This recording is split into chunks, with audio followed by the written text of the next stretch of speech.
European 현재 ECAs that 우리 are signed up. 참여 So we are 중인 유럽 not 지역 using ECA를 this 비롯하여 directly 다른 through loan ECA에서도 함께 agreements to 동참하기를 enforce 기대하고 any 있습니다.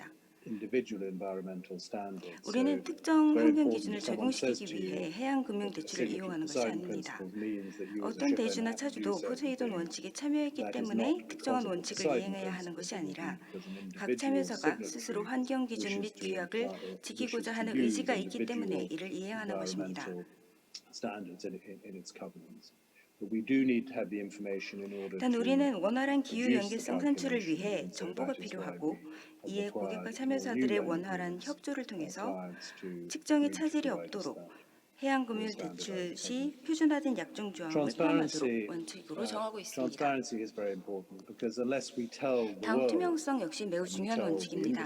우리가 어떤 일을 하고 우리 포트폴리오가 어떻게 구성되어 있는지를 밝히지 않은 채로 신뢰성을 얻을 수는 없기 때문입니다. So we are committed as 따라서 individual 포세이돈 원칙에 signatories to 참여하는 publish those 기관들은 results. 평가 결과를 Committed 공개하는 as 것을 a 원칙으로 하고 group 있습니다. of signatories, 개별 if you 데이터가 like, 아닌 that 평가 we 결과를 share 공유하는 that, 것입니다. not the data, but we share the result of our 현재 calculations. And with 18 signatories to date, 약 18개의 금융기관이 동참하고 있으며 this year, we represent about 올 연말에는 이 40% 중 of the outstanding 14개에서 15개 기관의 평가 결과가 발표될 것입니다. It's a significant part, and we expect 이는 전 세계 해운 산업의 잔여 대출 우선순위 부채의 약 40%에 해당하는 것입니다. 그리고 이번 첫 발표가 인정받으면 앞으로 이 비중은 더 커질 것으로 기대하고 있습니다. 사실 투명성 원칙이 더 중요한 큰 이유는 해운 산업이 해운 산업과 해운 금융의 발전, 포트폴리오 변화, 그리고 이로 인해 미래의 변화가 바로 이 투명성으로 인해 더 확실해질 수 있기 때문입니다. 우리가 하는 일은 대출 의사결정 과정에 신용, 익스포저 관리, 기타 리스크 요소들과 함께 환경 리스트를 그 요소로 포함시키는 것입니다.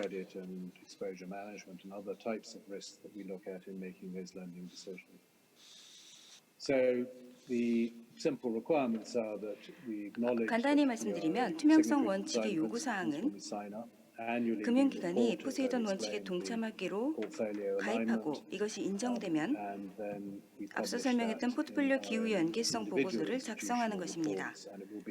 협회는 이 보고서를 금융기관별 보고서로 발간하여 연말까지 누구나 확인할 수 있도록 공개된 도메인인 웹사이트에 게재하게 됩니다. 다음 슬라이드는 앞서 말씀드린 해당 연도 기후 연계성 평가 일정입니다. 5월 말부터 평가를 위한 데이터 요청을 시작하여 11월 말까지 모든 데이터 제출이 완료되면 그 결과가 연말까지 발표되는 일정입니다. 2020년 올해는 평가가 시작되는 첫 해로 2019년도에 데이터를 발간하게 됩니다.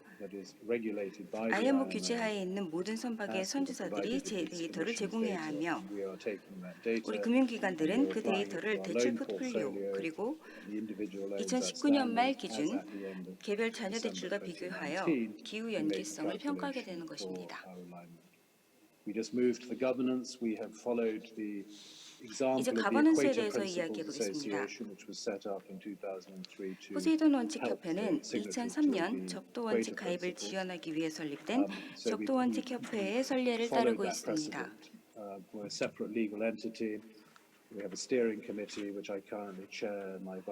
협회는 별도의 법인으로 설립되어 있으며 운영위원회는 제가 의장을 맡고 있고 부의장은 소시에테 제네랄의 폴 테일러 글로벌 책임자가 맡고 있습니다. 또한 세계 해양 포럼 GMF 사무국이 포세이돈 원칙 협회의 사무국으로 운영되고 있는데 지금 이 슬라이드를 준비해 주신 분도 이 사무국에서 일하고 있습니다.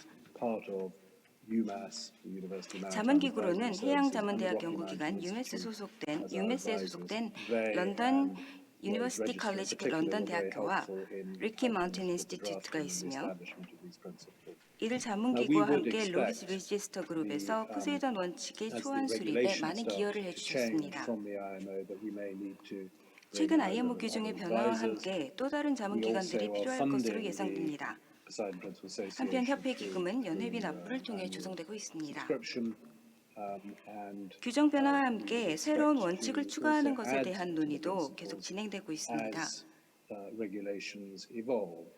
지금까지 논의되었던 이슈 중 하나는 we have discussed as being relevant to be added to the Poseidon 홍콩 principles at 협약 some 비준 point 이후 is 재활용, on the 폐기, recycling 그리고 and 해상 scrapping of 운송에 관한 shipping 것입니다. when the Hong Kong Convention 이는 has been 전 세계의 ratified. That is the 선주사들과 type 차주들 of 모두에게 큰 영향을 끼칠 수 global 있는 issue that 문제로 affects all ship owners and all 추후 lenders 포세이돈 원칙에 that we 추가될 would 것으로 expect to 기대하고 include 있습니다. as a principle at some point in the future. We're very much focused today on the environmental 현재 우리는 해운 산업의 commitment by the 탈탄소화에 IMO 대한 IMO의 around the 환경 목표에 decarbonisation of 집중하고 shipping 있으며 and the role in 이러한 which 문제 해결에 있어 banks as very 자본 important 공급처인 sort of 은행의 역할이 primary 매우 capital 중요합니다. providers can provide to the industry. If we go to the next slide, you'll see if you wish to become a signatory, 이제 포세이돈 원칙에 it 동참하고 requires you 있는 to make 회원사들에 various 대해 declarations, 알아보겠습니다. but my advice would be to contact the 포세이돈 원칙에 Secretariat, 참여하기 위해서는 여러 가지 and 선호서 they will 작성 등의 take you 과정이 through that 필요한데 process. 관심 있으신 분들께서는 저희 사무국으로 Next 연락을 page mainly 주시면 shows 절차 the 등에 대해 existing 자세히 안내해 signatories, 드릴 and I just want 것입니다. to finish with 현재 포세이돈 원칙 가입 기업들은 COVID 여기 has 슬라이드에서 확인하실 수 있습니다. prevented, if you like, 제가 all of 마지막으로 us 드리고 from 싶은 flying around 말씀은 the world as we'd 현재 like to do 코로나 in the 바이러스로 shipping industry. 인한 항공을 통한 국가 간 The 이동이 environmental 불가능해졌으며 해운업 debate 또한 and 어려움을 the 겪고 있습니다. impetus for 그런데 speeding 저는 up 현재 the 팬데믹 상황이 cleaning up, if you 한편으로는 like, of 환경을 shipping 둘러싼 논란 emissions, 그리고 I 해운 think, 산업에서 has only been 배출량 accelerated 저감 by 노력에 박차를 가해갈 COVID. 수도 있다고 And 생각합니다. we would like to welcome all the major 우리는 이스라엘을 Korean 비롯한 lenders, 한국의 including the 대형 export credit 금융기관들이 agencies, to 저희 become 포세이돈 signatories 원칙에 to 참여하기를 the 고대하고 Poseidon 있으며 principles early 빠른 next 시일 year. 내에 방문하고 And we 또 look 직접 forward to 설명 being 드릴 수 able 있는 to visit 기회가 in 오기를 person 기대하고 to 있습니다. explain the principles.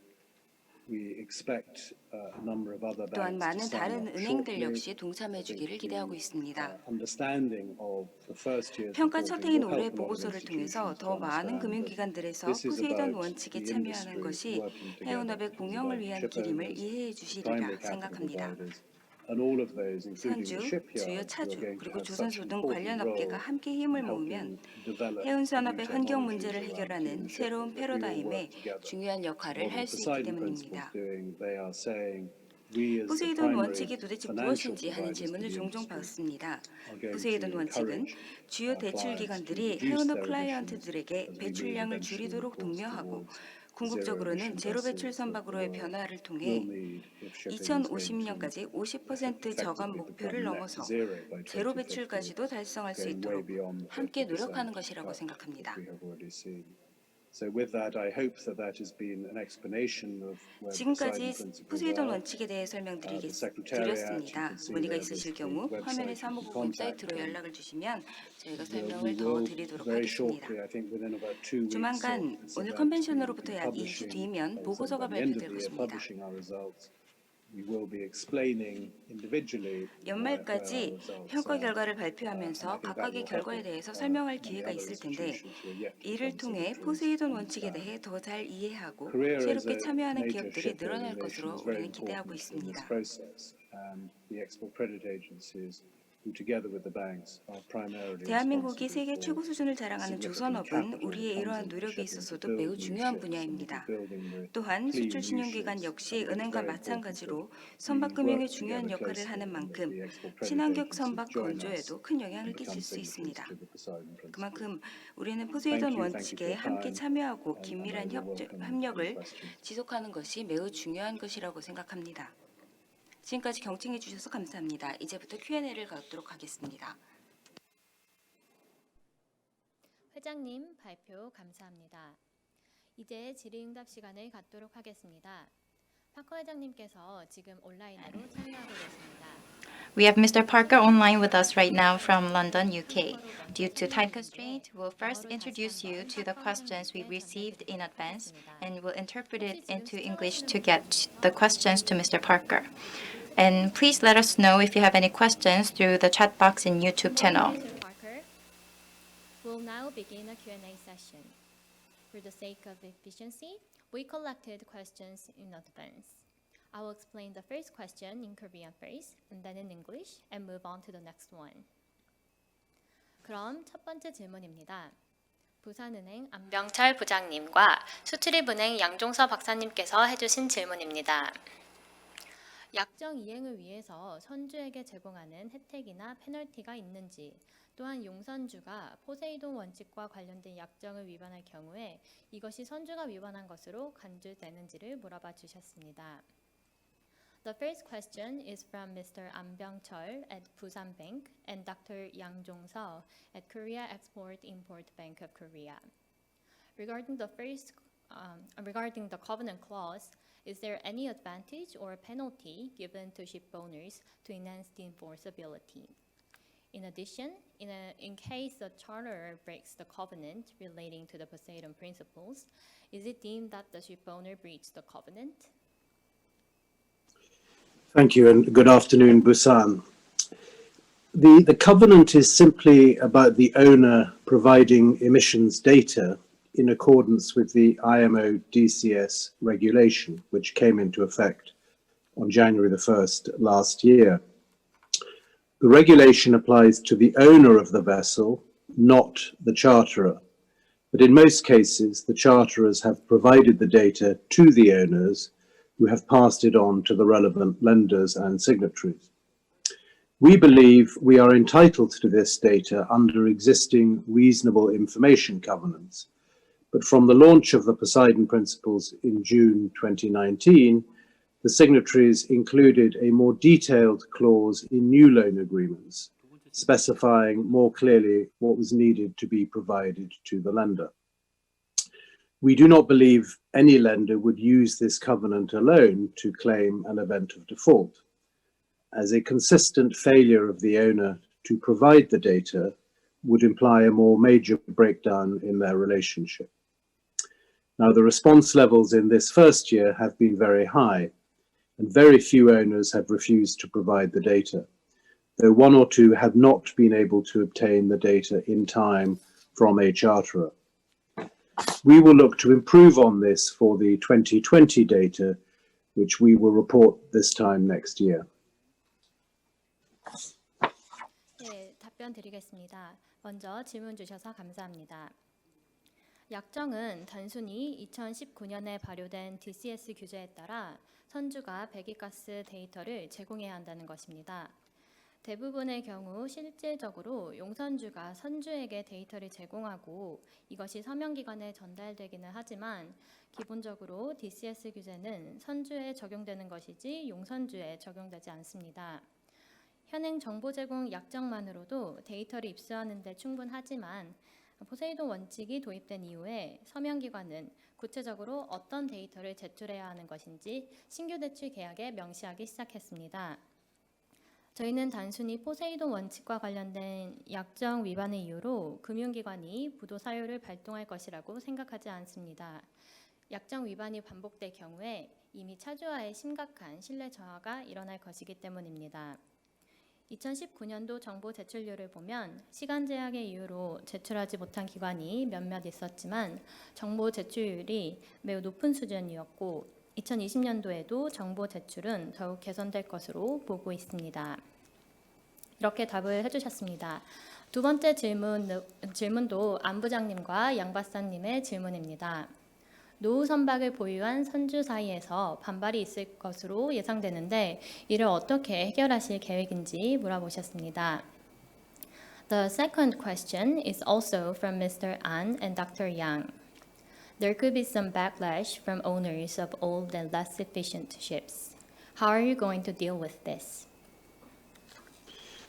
Well, the early resistance has mostly disappeared as owners realize that lowering emissions from shipping is not only a clear policy of the International Maritime Organization and of the United Nations through, of course, the climate change conferences, but also of cargo owners and consumers.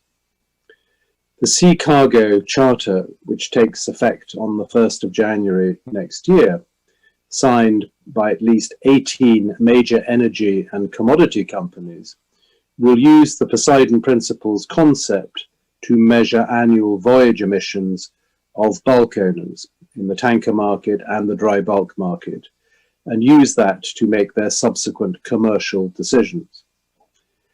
I believe that this will result in significant retrofitting of existing vessels to lower their emissions, or otherwise those owners will be at a competitive disadvantage.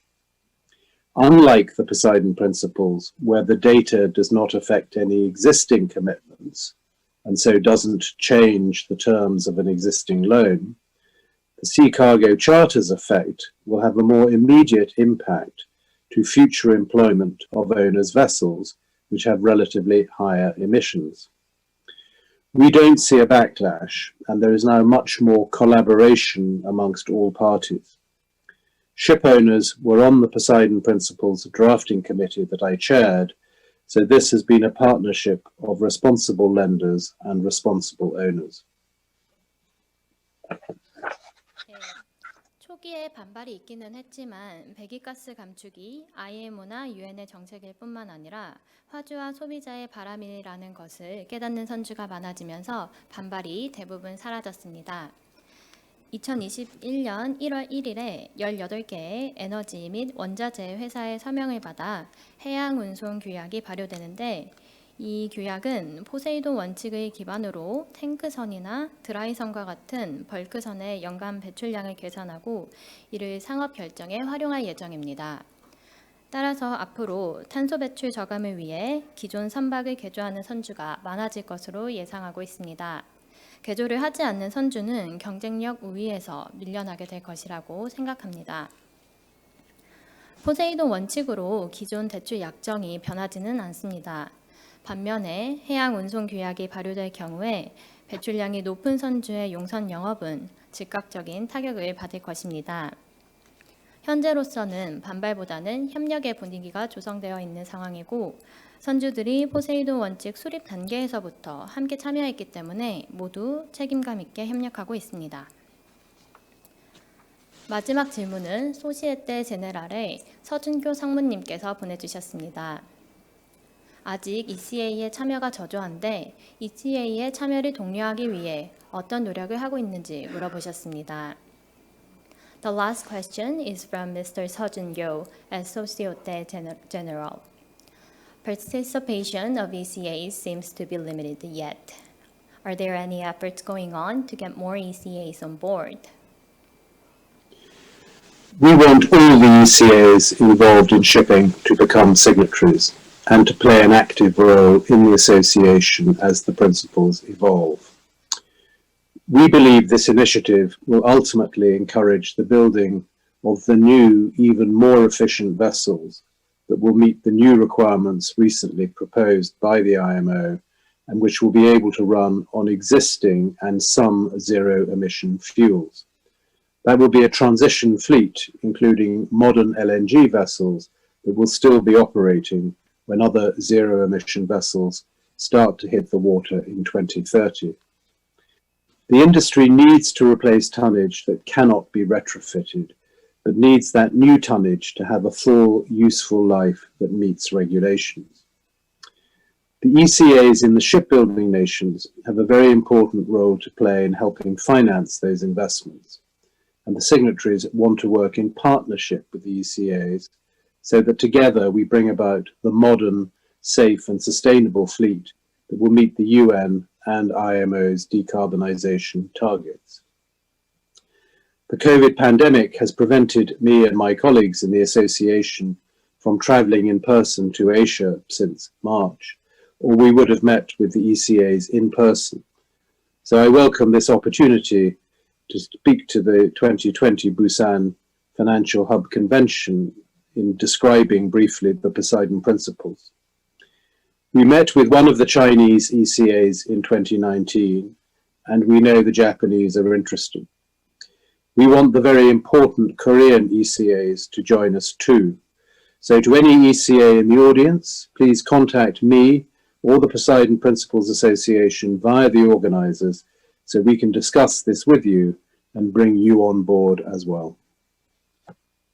저희는 당연히 모든 ECA가 포세이돈 원칙에 동참하기를 희망하고 있습니다. ECA의 참여가 높아질수록 최근 IMO 규제에 부합하거나 기존 연료와 무탄소 연료를 모두 사용할 수 있는 효율적인 선박 건조가 활발해질 것으로 보고 있습니다. 최신 LNG선과 같은 과도기에 있는 선박의 경우에는 무탄소 배출 선박이 운항을 시작하는 2030년에도 계속해서 운항을 할 것이라고 생각합니다. 산업 차원에서도 개조가 불가능한 선박은 새로운 선박으로 교체해야 선량을 최대한 활용할 수 있을 것입니다. 이 때문에 ECA의 역할이 매우 중요합니다. 이와 같은 분야에 투자를 늘리는데 큰 기여를 하기 때문입니다. 포세이돈 원칙 서명기관도 ECA와 함께 협력하여 UN과 IMO의 탈탄소 목적을 이룰 수 있는 안전하고 지속 가능한 선박으로 이행하길 원하고 있습니다.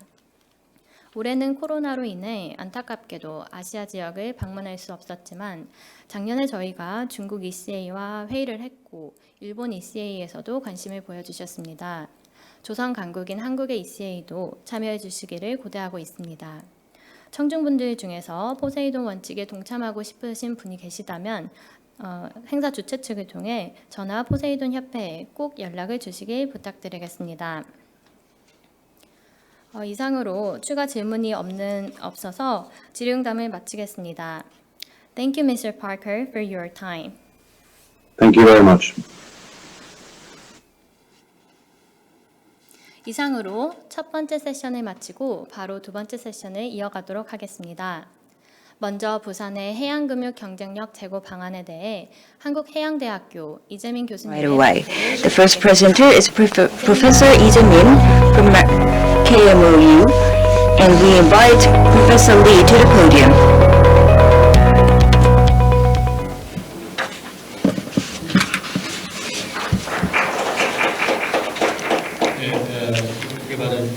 My name is Lee Jae-min. Today, I'm going to talk about ways to enhance competitiveness of maritime finance in Busan.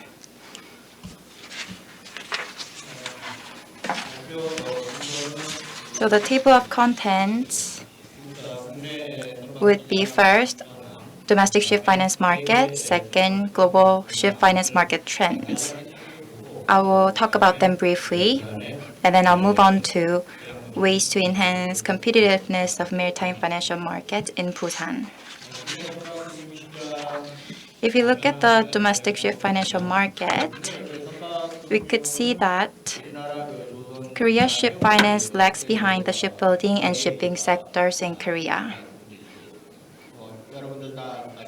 As you may all know, Korea's shipbuilding order rank first or second in the world with China, and it takes up about 33.5% of global orders as of last year. After the Hanjin shipping bankruptcy, the shipping sector has been deteriorated a little bit, but it's still the world's seventh greatest shipping capacity. Meanwhile, the ship finance accounts for only 5% of the global market.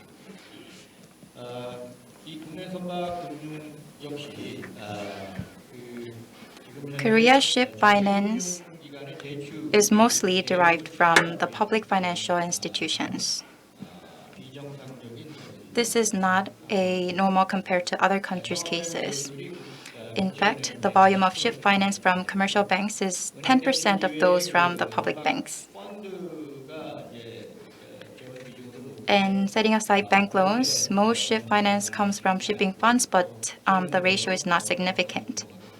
And even worse, this volume is on the decline these days. And if you look at the asset management company's portfolio, we can see that ship finance only accounts for about 5 to 10%, and there are no leasing companies specialized in ship finance in Korea.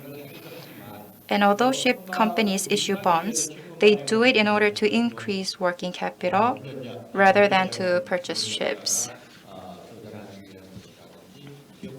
Or they do it in order to restructure their companies.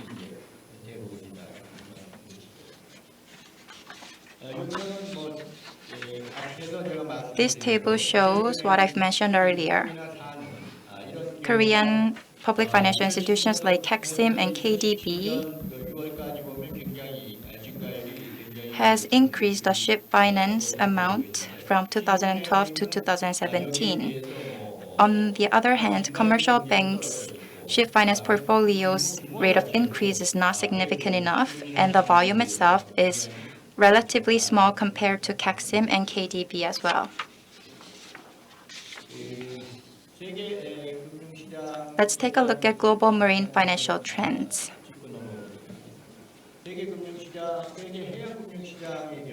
For the global shipping sector, most of the shipping finance has been centered around European banks, but their roles are now decreasing recently.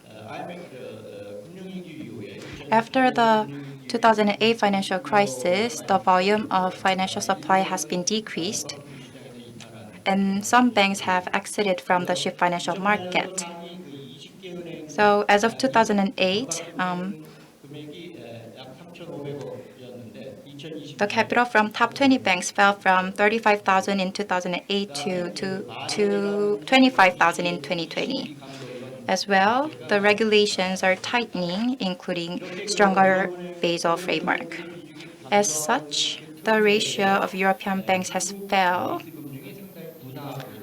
and Chinese leasing companies have taken advantage of this situation. In 2019, Chinese leasing companies took up 10% of global new building orders. And about 10% of the global leasing in the shipping sector is accountable for the Chinese leasing companies. And in recently, green finance has been rising as a new trend. As mentioned earlier by other presenters, Poseidon Principle has come into existence and companies are issuing green bonds as well. And another trend we can see is that ship finance is in the early stage of adopting fintech. They are now introducing fintech-related technologies. So those are the mega trends in the shipping industry. The graph explains what I mentioned earlier. In 2010, the exposure to ship finance for European banks stood at 83.1%, but it decreased to 58.7% in 2018. Against this background, we have to study ways to enhance competitiveness of the Korean marine financial market. And taking all these global trends and domestic trends into consideration, let's look at how Busan is going to be a marine financial hub. So why do we have to make Busan into a marine financial hub? I think there are two main reasons. First is to support Korean shipping and shipbuilding industries gaining competitive edge in the global market. So in order to support all these industries, we need to develop Busan. And the other reason is that we have to promote Busan becoming a financial hub. So we can tap into maritime finance in order to help Busan nurture into a financial hub. Busan was designated as a specialized financial hub for derivatives and maritime finance. But I think the ripple effect for maritime finance would be greater than the derivatives. So I think it's better that we focus on developing Busan's maritime financial industry rather than the derivatives. So in the end, what we would like to do is to make Busan into the financial hub of Northeast Asia. And in order to do that, we have to make Busan's marine financial market more competitive. And I am suggesting three different strategies going forward. First is to diversify the ship finance. Second is digitize the ship finance. And the last one is to expand ship finance institutions.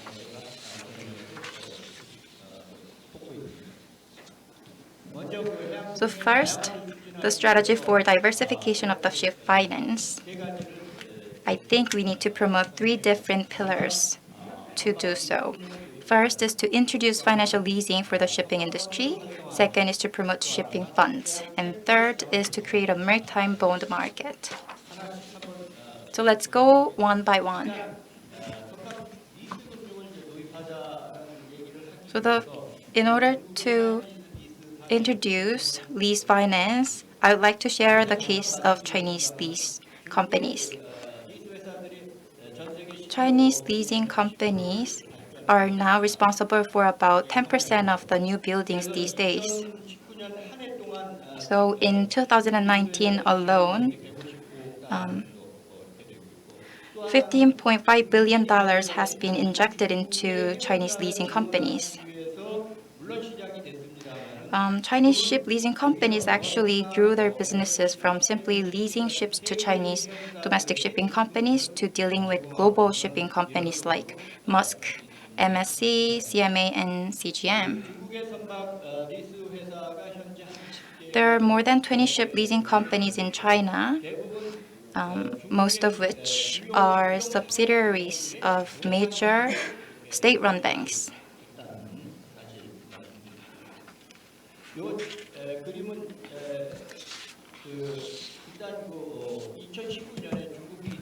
This graph shows fleet portfolio of Chinese leasing companies. It's on the left side.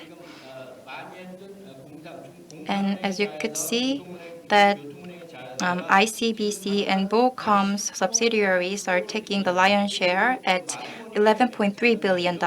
This is from Marine Money.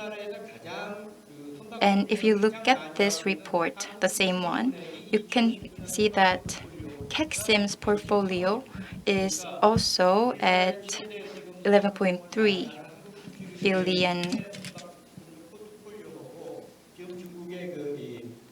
So in other words, we could see that Chinese first and second biggest leasing companies are at the same level as Korea's greatest ship finance lending company, Kexim. And if you look at the graph on the right, we could see how the Chinese leasing company's portfolio is comprised of. So the blue one represents the global order, and the red one represents the Chinese order. So if you take a look at that, you could see that Chinese leasing companies are dealing far more with global companies than their domestic companies. So this is the list of leasing companies in China. There are 3 different types: subsidiaries of bank, shipbuilders, affiliated, and others.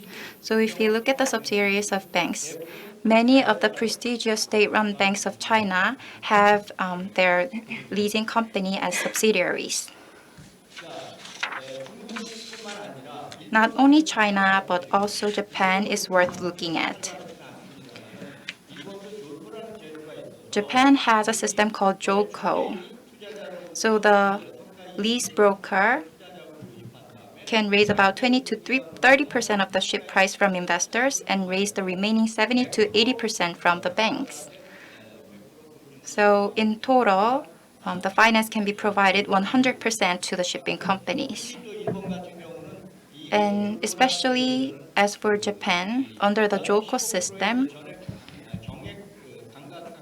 special depreciation is allowed, including 50% annual straight-line depreciation and 30% depreciation for the first year from the delivery.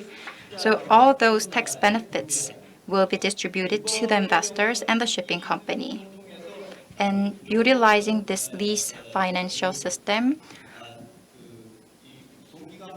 Japan would like to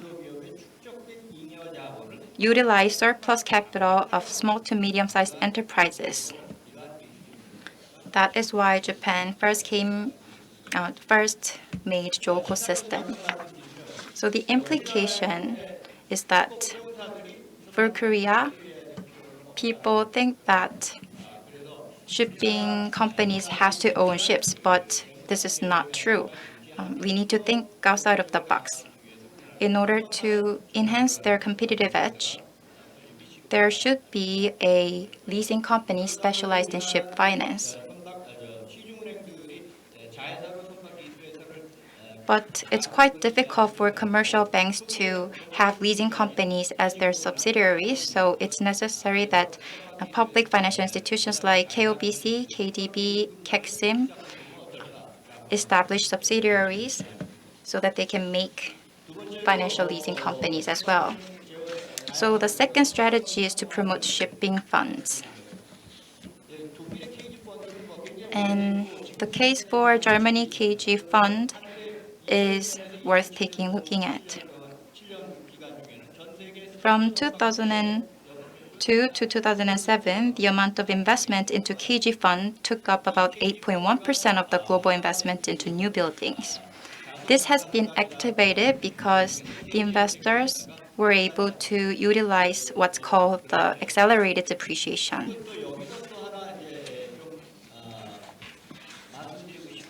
And I'd also like to highlight one more thing, which is that by using shipping funds, the financial sector can also be invigorated because through funds like KG Fund, many shipping fund companies has been established.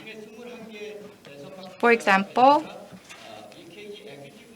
there were 36 KG Equity House, a company name, and 21 of them were established in Hamburg, making it the largest shipping fund city of Germany. So the shipping fund takes advantage of the tax benefit. And when we deal with this issue, we also talk about tax lease scheme. As you may all know, tax lease scheme takes advantage of a large-scale accelerated depreciation. And that tax benefit is provided to the shipping company and the investors. And in return, the shipping companies purchasing ship would be much cheaper than before. So in many advanced countries, the shipping sector's competitiveness has been enhanced. Some instances are the UK, France, and Japan.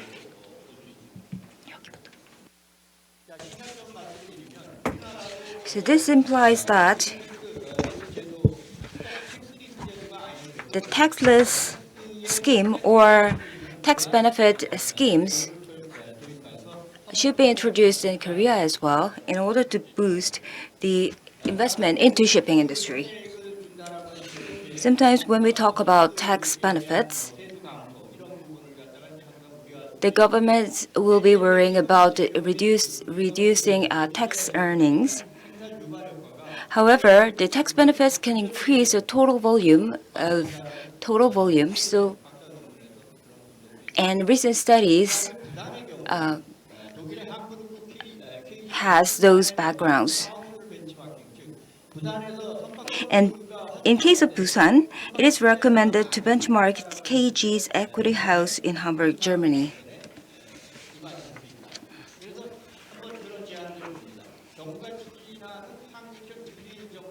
The Korean New Deal policy, reflecting the Korean New Deal policy, creation of Busan Citizen Fund for eco-friendly ships can be reviewed, and this is one of the recommendations.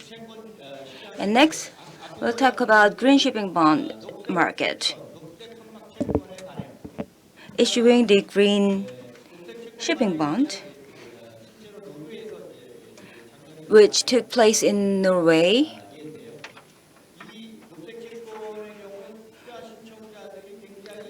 the investors in this green bond were mostly from general investors, and a lot of investors came outside the country.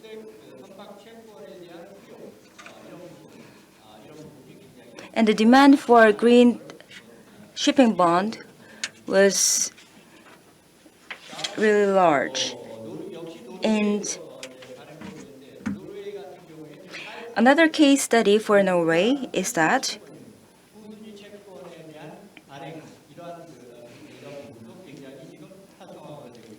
the country has a lot of other options regarding this green shipping bond issuing.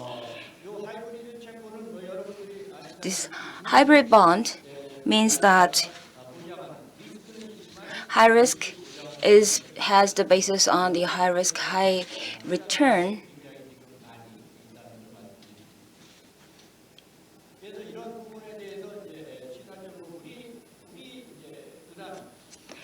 With these case studies in Norway's green shipping bond issuance,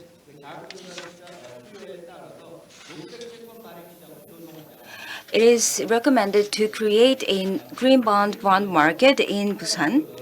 And in order to do so, first of all, we need to strengthen our capabilities to advise this issuance of green bonds. And also, we have to promote the subordinated bonds for maritime finance. And in order to do so, first, we have to foster Busan's capital market. In order to create the bond market, maritime bond market in Busan, first, it is necessary to foster the capital market in Busan.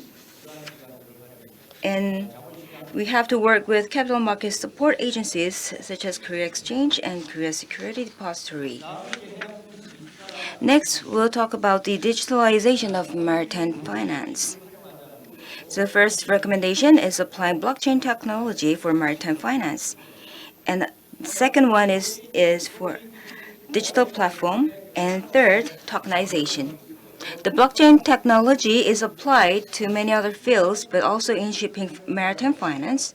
So when we talk about applying the blockchain technology, it means that diversifying of the shipping financing resources, since blockchain technology does not require any intermediary.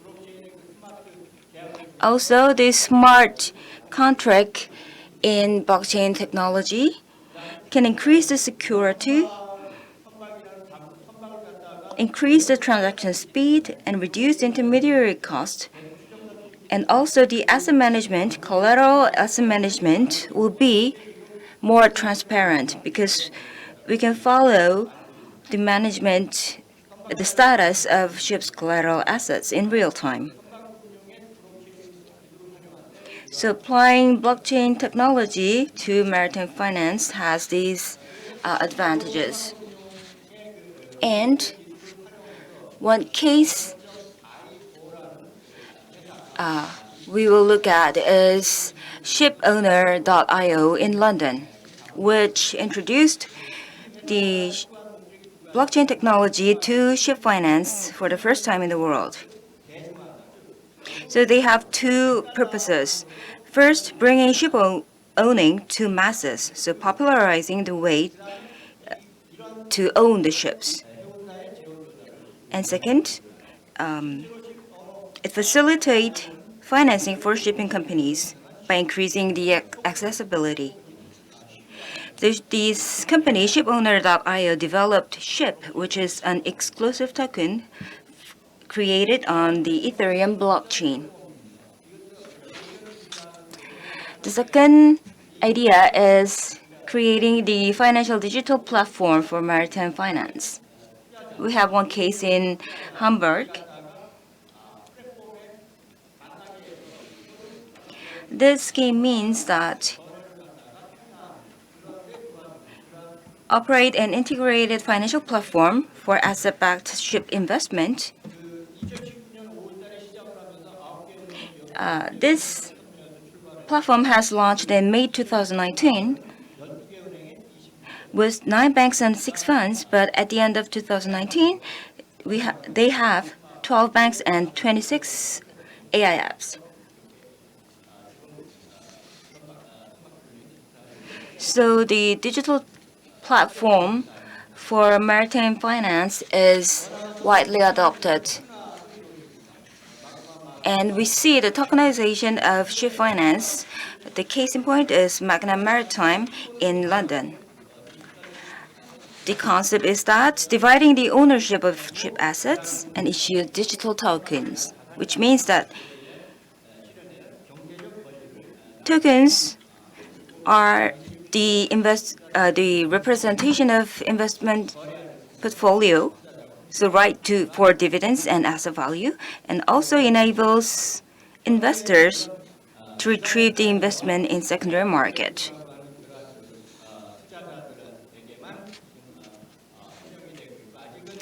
This issuance market, only institutional investors and authorized investors can purchase this digital token, and trading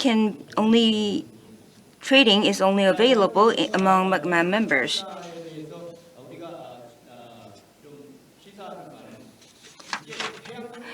So these trends implies that the digitalization in maritime finance is in its initial stage worldwide, which means that we are not lagging far behind other countries.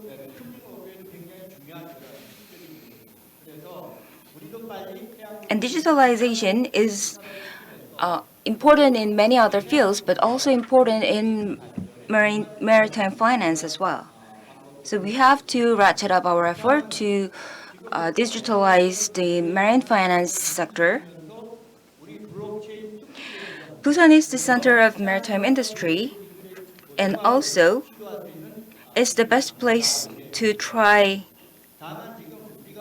the maritime industry to meet blockchain technology and digital technologies. Still, we have some limits. However, we can start with other options such as crowdfunding and other small private capitals investment into ship finance so that we can improve the system and the ecosystem in maritime finance for more digitalized. The last way to boost the competitiveness is expanding maritime financial institutions. So we have two sectors, public and private.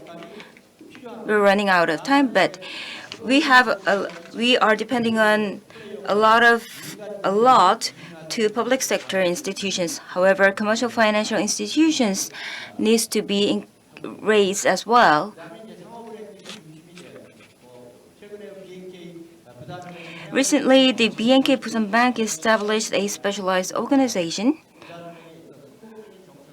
and this case successful story can bring more commercial banks to participate in maritime finance.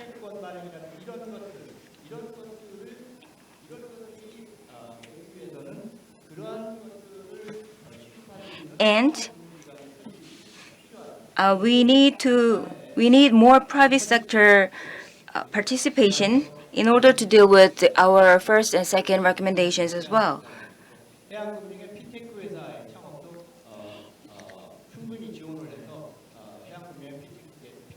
Because we have to establish a lot of commercial financial institutions in various areas like leasing finance or asset management. Also, we have to support fintech companies in marine finance as well. Another point is the financial institutions from other countries. In fact, after designation of Busan Financial Hub, no overseas financial institutions moved into the city of Busan, and attracting the foreign institutions needs to be better focused on maritime financial institutions. This can be our strategy.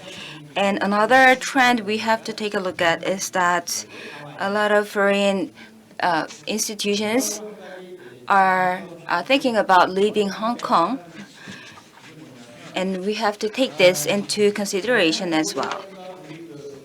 So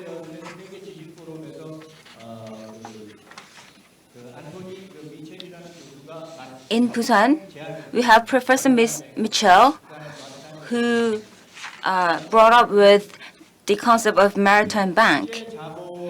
This idea of maritime bank is a bank in maritime sector which has the international investment as well.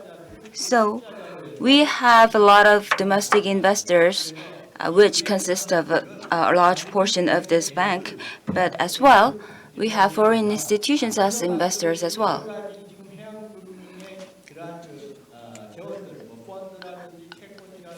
Diverse investments into maritime finance, the sources, can be delivered via networking,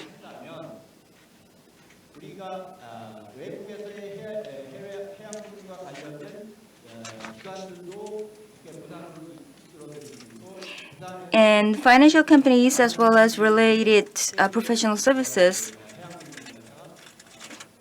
can move into the city of Busan. In Korea, the ship order is increasing in rapid pace, but in East Asia, among Korea, China, and Japan, the East Asia consists of 85% of global ship orders, which means that Busan, city of Busan, has advantage to become a stronger player in maritime finance, and this will help boost the development of Korea's financial hubs and financial industry. Thank you.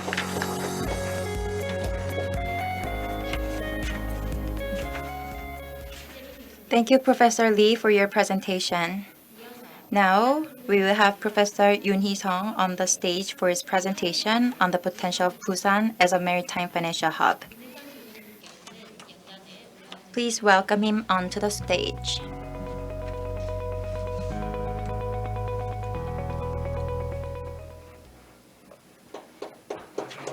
Good afternoon, everyone. My name is Yoon Hee-sung, as introduced. As Professor Lee Jae-min already mentioned, we talked about the financing ways and development ways from the perspective of financial institutions, and they were all very insightful. Thank you for your presentation. I would rather like to focus on Busan during my presentation and discuss what Busan's potential is as a maritime financial hub.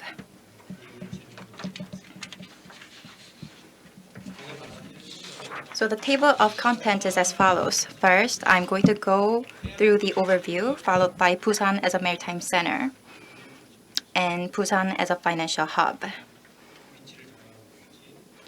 And for the next part, I'll talk about some cases to benchmark. And for the last part, I'll discuss future tasks to be done in order to become a financial hub. So the first is an overview. Busan aims to become a maritime center of Northeast Asia, and it also wants to become a global financial hub. And as Professor Lee said, converging the two objectives are the main question. In 2009, Busan has designated its initiative to be the maritime center and the global financial hub. And we have to combine it all together and promote them simultaneously. Regarding the definition of maritime industry and maritime hub, this is not really clear enough because this is a rather academic term. However, I once looked at an academic report and it said the following. So let's take a look at what maritime center is. In traditional area, it includes port operations and shipping services. And in the extended area, it includes maritime equipment and maritime construction. And it further also includes fishery and aquaculture and so on. So I took a look at many other reports. And although this is a very complicated concept, I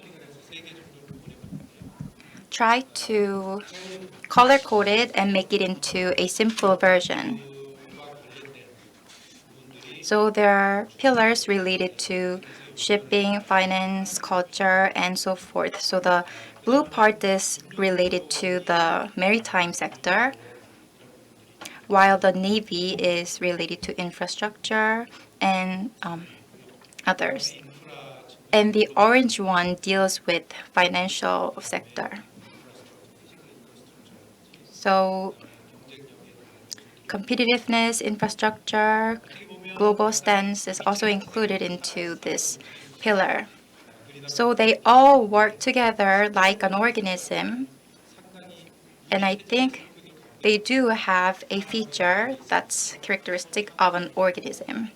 They interact with each other, and they do not stay at one point. They're rather lively.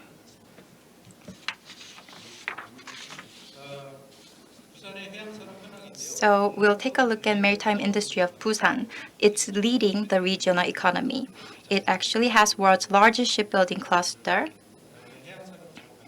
and its marine industry is well developed as well.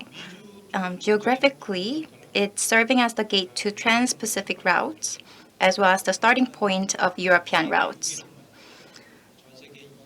And Busan also boasts world's 6th largest port and 2nd largest transshipment port. However, unfortunately, Busan's financial industry status is not really doing well.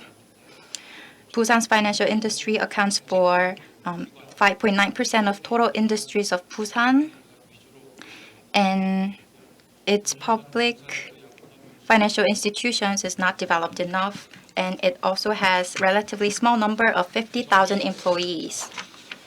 Taking a look at living environment of Busan, Busan has airport, which is a controversial topic that we're discussing right now. And this is the part that needs to be improved. However, Busan has a well-established KTX and public transportation. And if you look at the medical service sector, we could say that Busan has a good infrastructure.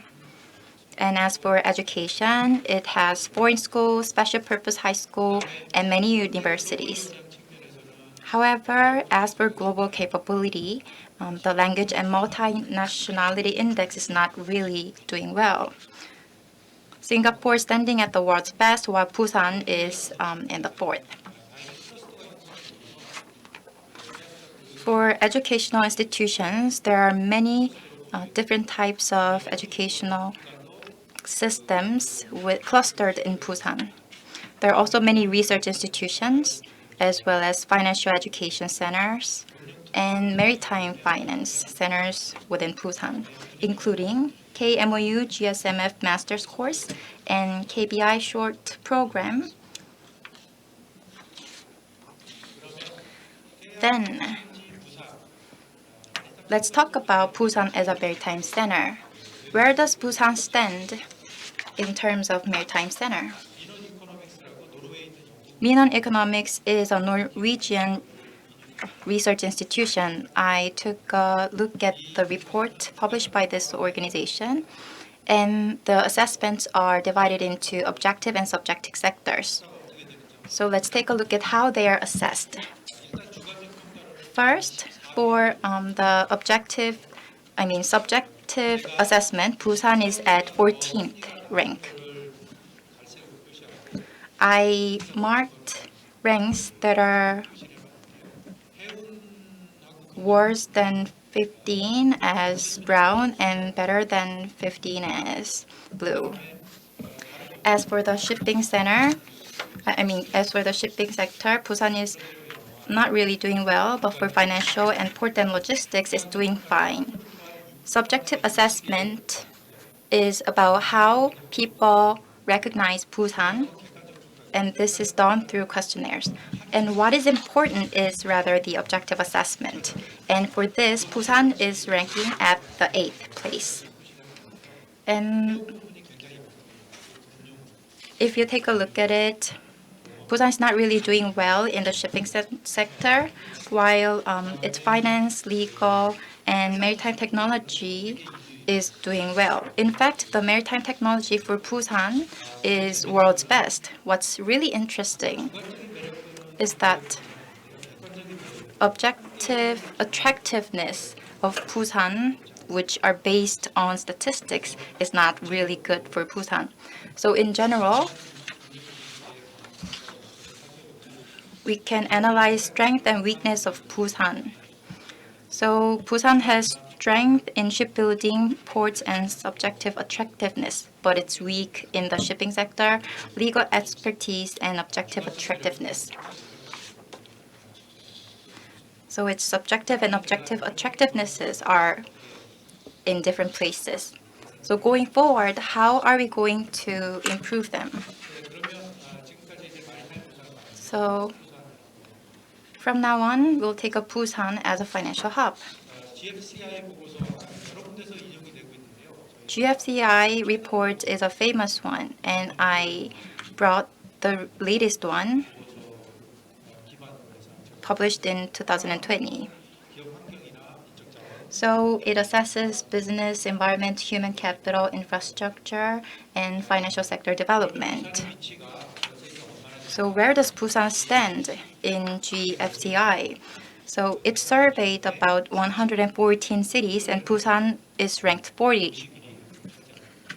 And 6 months ago, Busan was ranked at 51st.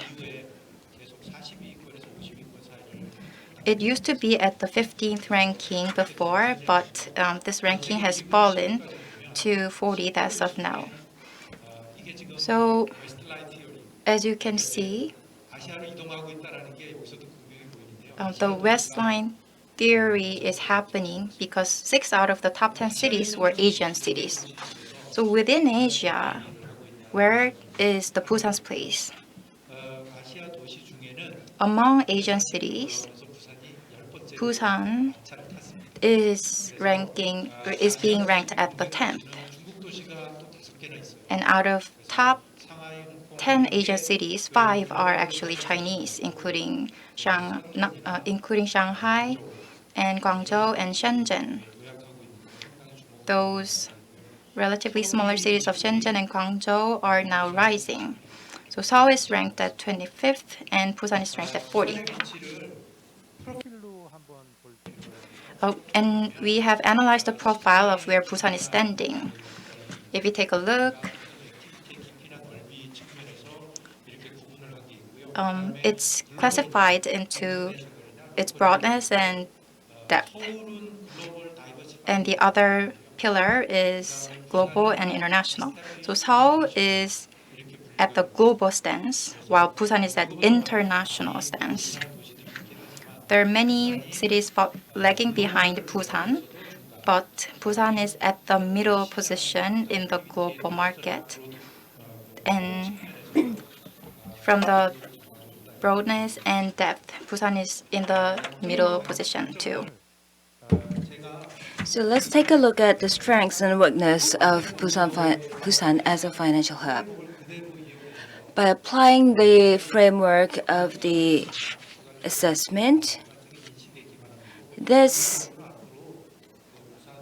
table of strength and weakness came from my opinion, and we are expecting that many more studies regarding these subjective matters can be done in the near future. So on the basis of the global assessment, I have made this table. And human capital seems to be one of the weaknesses in Busan. And the financial center development can be another weakness. And in terms of reputation, the infrastructure and assessment from other countries are not strong enough for Busan to be a financial hub. So I have column marked these strengths and weaknesses in the table. So the organism looking the table charts we see are simplified in this form, and these brown colored sectors can be the weaknesses of Busan to be a financial hub. So in terms of finance and infrastructure, when we take a look at strengths and weaknesses, so public finance has reached a certain stage for Busan, and we lack the global financial institutions in the city, and we need to nurture more finance experts, and the commercial financial institutions needs to be better developed. And in case of infrastructure, the language And the tax benefits and education seems to be the weaknesses for Busan. So if you are trying to benchmark the cities around the world, take a look at Singapore and Shanghai. These two cities are super competitors in the world in terms of marine finance.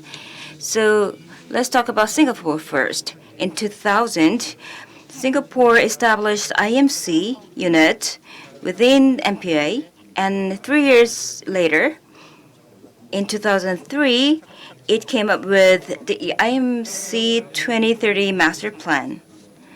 Also, the country has over 5,000 maritime-related businesses and more than 170,000 employees.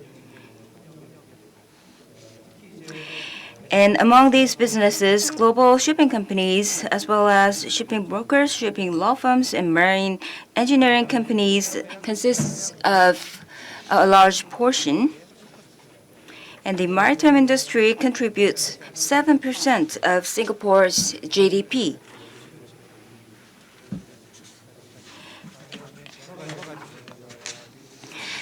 In addition, the city boasts city attractiveness and quality of ranks high in quality of life index.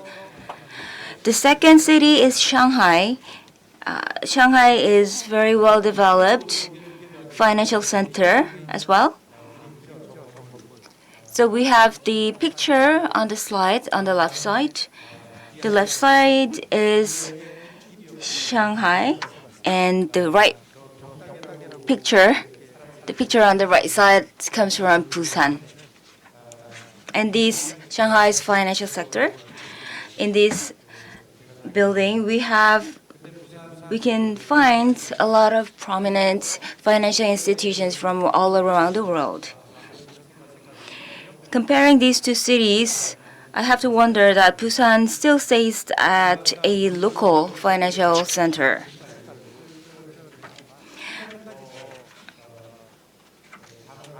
Rather than dividing those two into global and local, I can also say that Shanghai,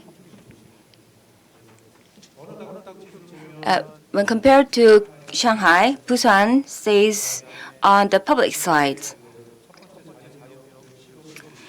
So as for Shanghai, it stays it ranked the first in language multinationality index and is the first free trade zone in China. So it boasts more than 160 financial institutions in the city. And the total financial transactions is as huge as 290 trillion US dollars. And the city has various financial market platforms. And the connection programs, the initiatives such as between Shanghai and Hong Kong are very well equipped in the city. So when we look at these two cities, Singapore and Shanghai, we have a long way to go for Busan. It's been 11 years since Busan is designated as a financial hub, but we still have a long way to go. So we first have to figure out which direction we have to head for. So the first keyword for Busan to take path is convergence. The city of Busan is concentrated on two sectors, derivatives and maritime finance. And this maritime sector is one of the strongest assets for the city of Busan. So we have to depend more on the world's best maritime industry of Busan. Also, it is necessary to create various new maritime finance instruments. So we combine or converge maritime industry, maritime sector, and financial sector to come up with more diversified instruments. So when we talk about derivatives regarding maritime finance, and fintech for financial industry. The second keyword is attractiveness. We have to attract more global financial institutions to Busan. So in case of Singapore, they have more than 140 foreign financial institutions, but Busan sees the number stagnant, which means that we have to provide better incentives to attract foreign financial companies to city of Busan. And also, we have to enhance the global competitiveness as well as widen the pool for professionals. Another issue is that we have to utilize political changes in Hong Kong. That will be another advantage. The third keyword is synergize. So by clustering, we can create the synergy effect between the industries and between the institutions. So we have to ratchet up our effort to create the synergy effect in various different industries and institutions. The Korean government women policy can be synchronized with our effort to create synergy. So it is recommended to come up with special committee for this. And fourth keyword is innovation. Along with the development of fourth industrial revolution, we have to ratchet up our response to deal with these changes or disruptions.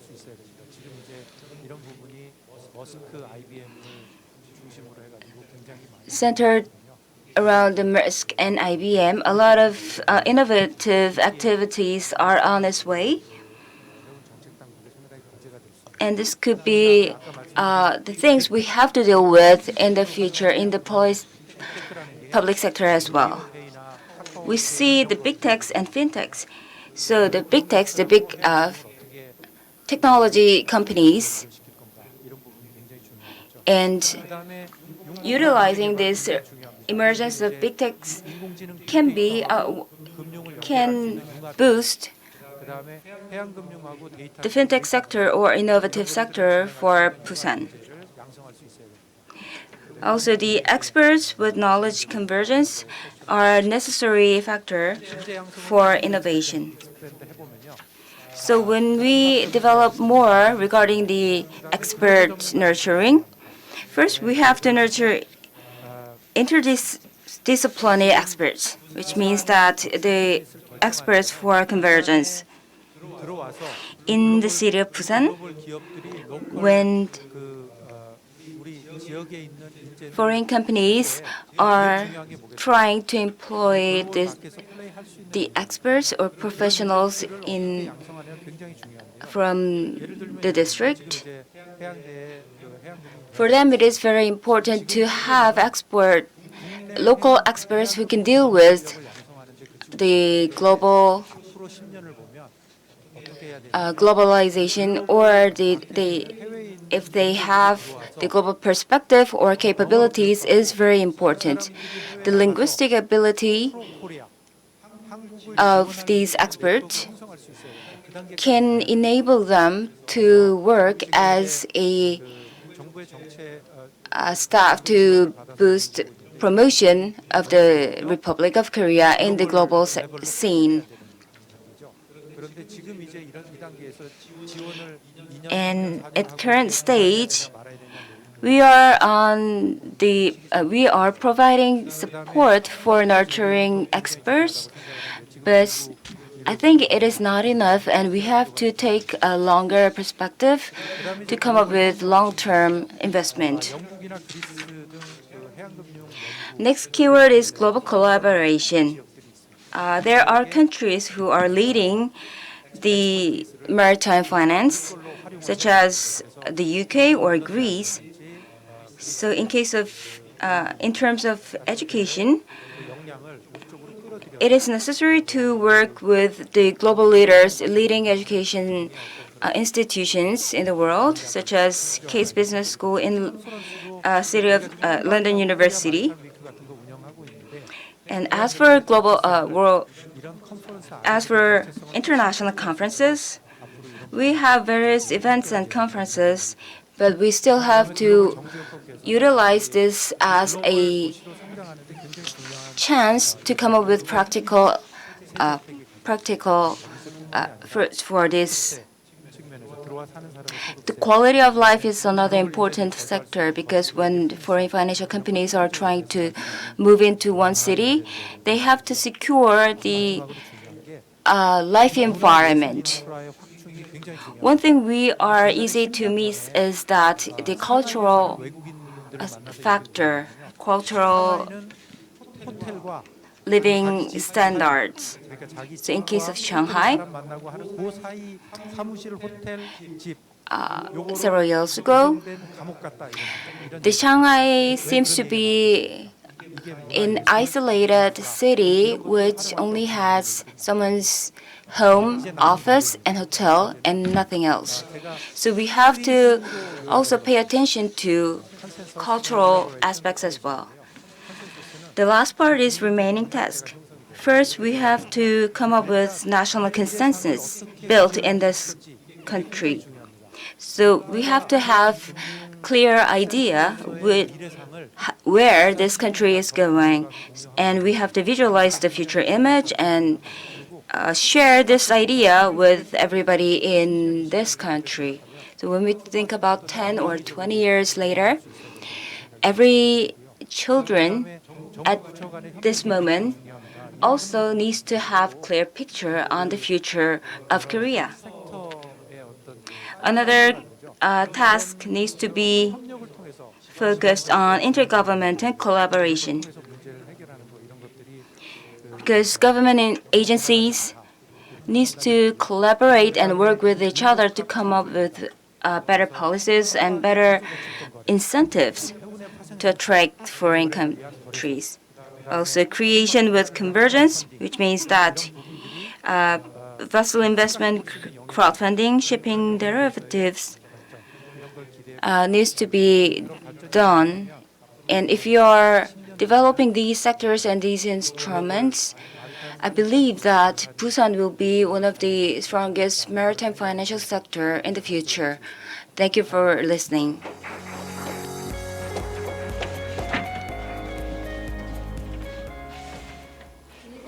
Thank you, Professor Yoon, for your insightful presentation. To prepare for the panel discussion, we will briefly reorganize the stage setting for a moment. Please also be noted that we'll soon send you the mobile survey link through the phone number you've sent us beforehand. We ask that you take your precious time to do the survey, and we will provide you with a little gift once we confirm your survey is submitted. Thank you. 식민지에서 벗어나 세계에서 가장 기업하기 좋은 나라로 변모한 싱가포르. 중동삼사 파워본에서 글로벌 금융메카가 된 두바이. 전쟁 페어에서 유럽 최대의 무역강장, 유럽의 관문으로 부상한 로테르담. 역경을 딛고 일어선 이들 세계 최대 도시들의 성공 신화 밑에는 세계 최고 수준의 항공, 항만, 철도가 결합된 트라이포트 독감물류 시스템이 있었습니다. 물류가 곧 미래의 시대. 대한민국을 이끌어나갈 원동력.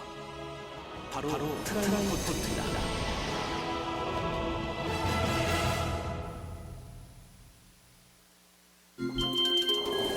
글로벌 물류 중심으로 독선 부산은 아시아, 북미, 유럽 등 전 세계 150개국 500개 항만과 그물망처럼 연결돼 있습니다.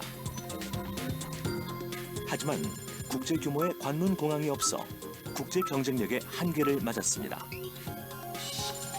한계를 넘어서는 단 하나의 문은 24시간 운항 가능한 세계적 규모의 관문 공항 건설. 하늘, 땅, 바닷길이 모두 열리는 트라이포트를 완성하는 것입니다. 이렇게 되면 부산은 비행기로 2시간 거리 내에 5억 인구와 GDP 5조 달러라는 거대한 시장을 품고 사람과 물류가 모여드는 동북아 물류 허브로 거침없이 나아갈 것입니다. 부산신항은 최첨단 스마트 항만으로 조성되어 세계 최고의 항만으로 그 위상을 높입니다. 한반도 종단철도, 유라시아 대륙철도망과 연계한 철도와 북극 항로 개설은 부산을 유라시아 교통, 물류 네트워크의 시종점으로 만들 것입니다. 트라이포트를 통해 부산의 미래는 획기적인 변화를 맞이합니다. 24시간 세계를 향해 열린 하늘길을 통해 글로벌 기업들과 자본, 인재, 기술이 속속 모여들고 부산은 물류, 비즈니스, 관광, 금융 등 새로운 부가가치를 창출하는 세계 도시로 도약할 것입니다.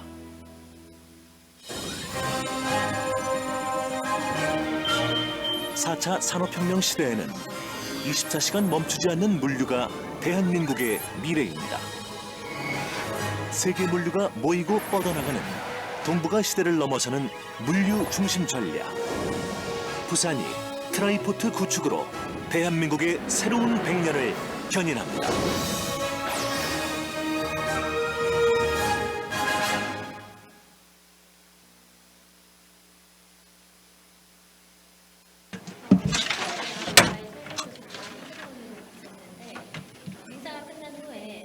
I think we sent you the mobile survey just now, and we are going to provide you with a little gift, so please participate in the survey. Thank you.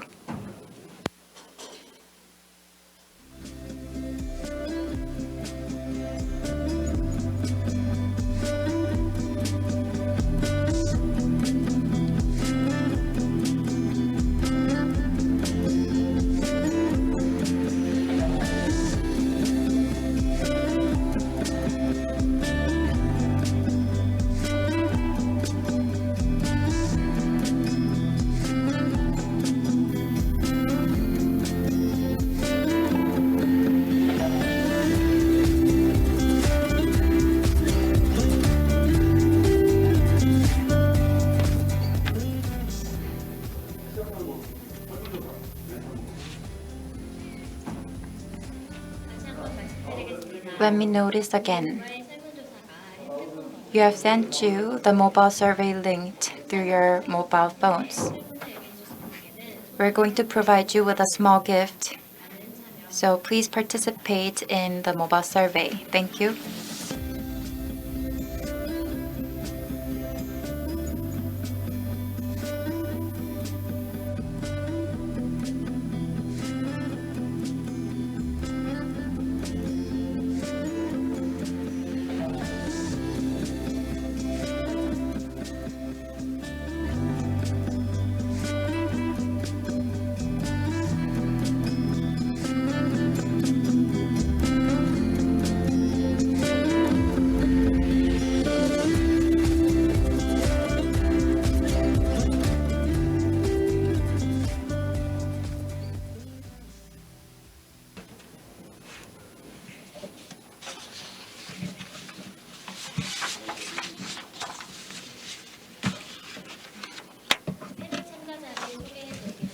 Let me first introduce our panelists for today.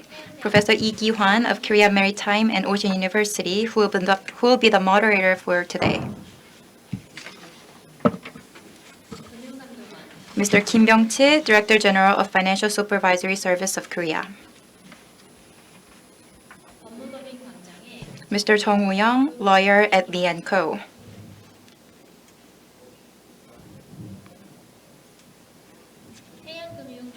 Mr. Kim Hyung-jun, Head of Marine Finance Center.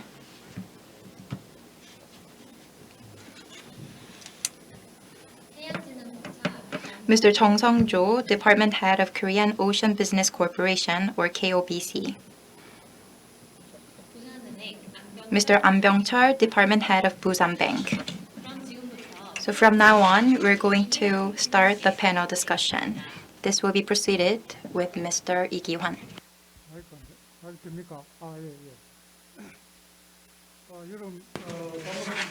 Good afternoon, everyone. I believe that at this moment, many participants are listening and watching us via YouTube channel. As introduced, my name is Lee Kyuan, a professor at KMOW. The recent spread of COVID-19, there are a lot of difficulties. However, still we are holding this event, precious event, and thank you for the FSS in the city of Busan for preparing this convention. Since 2013, the city of Busan and the FSS, and before the spread of the pandemic, in April every year, we hold the Financial Hub Convention every year. And there has been a lot of precious discussions in depth every year. This year, we have a lot of difficulties and limits due to the pandemic situation, and we cannot meet face-to-face on one venue, and we are holding an online convention. As many presenters has provided in advance, the city of Busan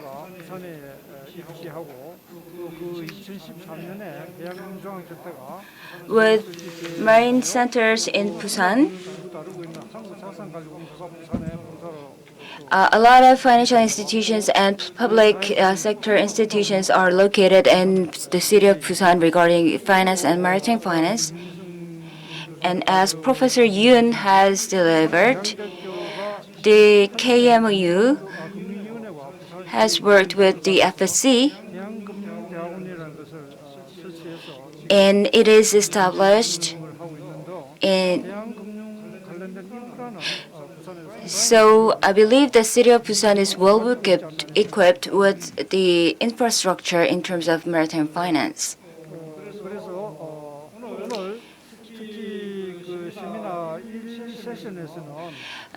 In today's first session, recent trend regarding the maritime industry, especially regarding the eco-friendly ways, has been discussed, and we have listened from this chair of Poseidon Principle, and also Mr. Che from Clarkson regarding these changes and recent trends in maritime business. In the session 2, we have learned from Professor Yoon and Professor Lee regarding the Busan's capabilities to become a better global financial hub. And regarding the Professor Yoon's suggestions, the creating leasing system has been one of the insightful suggestion.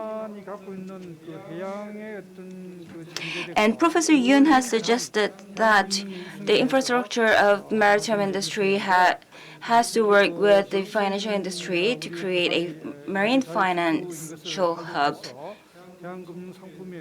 And we have to come up with a variety of new instruments in maritime financial industry.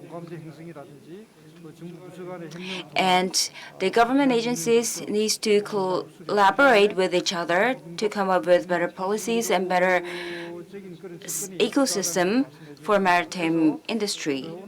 And these presentations delivered today are following one of the hottest trend in the maritime sector regarding Poseidon and the fuel of the vessels, and the suggestions regarding for Busan to boost the financial as a financial hub. And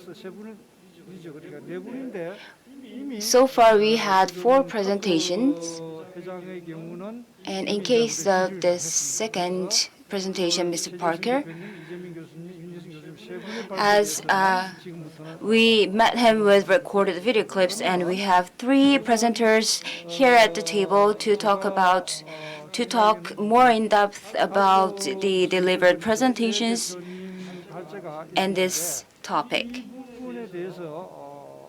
So first of all, regarding the orders, I think the first presenters can come up with first ideas and in the presentation order, but I don't think we have to stick with the order. I believe these panels, our panels could be active enough to reveal their ideas. First of all,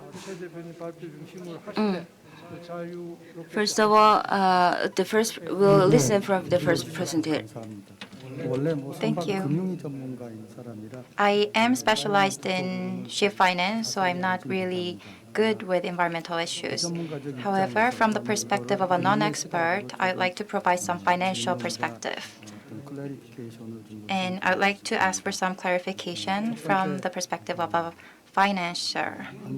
First, in order to respond to the environmental issue, scrubber, LNG, low sulfur fuel were introduced in recent days. However, in reality, from the perspective of the owner of the shipping companies of Korea, it's very burdensome, costly in order to fit the scrubbers. As well, within Korea, there's not enough places to fit scrubbers into the ships, so they have to go to China. And even if they go to China to do so, they have to still deal with the remaining sulfur oxide. So they're not really sure about the function and efficiency of the scrubbers. And in regards to LNG, there are some issues related to future price. And as for large freight vessels, LNG bulker infrastructure is still questionable because we do not know whether the infrastructure will be well established. So many small to medium shipping countries are adopting rather low sulfur fuel rather than adopting scrubber and other materials. So they have some burden in terms of cost and for the future infrastructure. However, they have to do it when large shipping companies ask. But when shipping companies build their own ships,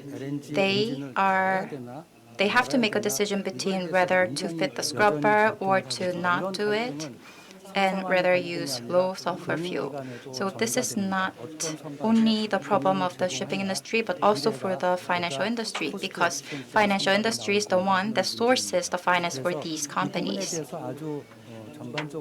So in regards to this, you provided a general information, but could you be more frank about whether LNG, scrubber, or low sulfur, which of them is the major trend that we're heading to? So what is going to be the optimal option for each and different vessel type? Could you elaborate on this issue?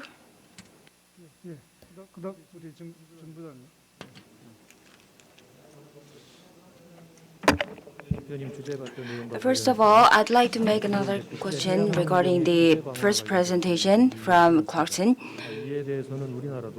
In regards to this, I believe that the Korea needs to respond strongly as for the public sector, and also we have to come up with supply measures, support measures.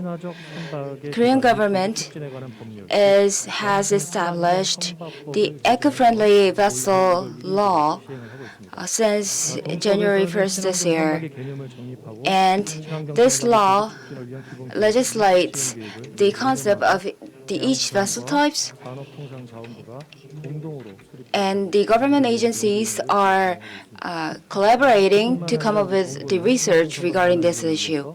Also, the government is providing support to fit scrubbers to current conventional vessels and other options as well. And there are roles for specially designated organizations like us. So after establishing this agency for two and a half years, we have provided around 14 shipping companies with and as Mr. Chung has already explained, in order for the vessels to be equipped with eco-friendly equipment or the engines or the scrubber, so the corporation is providing either the economic support or the guaranteeing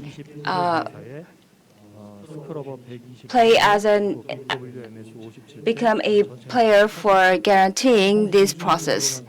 So this size amounts to as large as 480 billion Korean won. And KOBC has various policy measures to respond to these environmental issues. Thank you for your questions.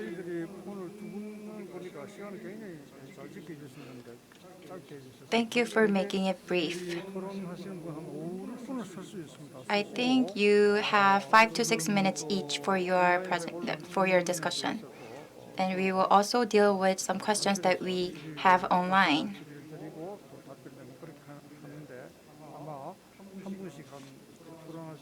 So, as I said before, you will have 5 minutes each.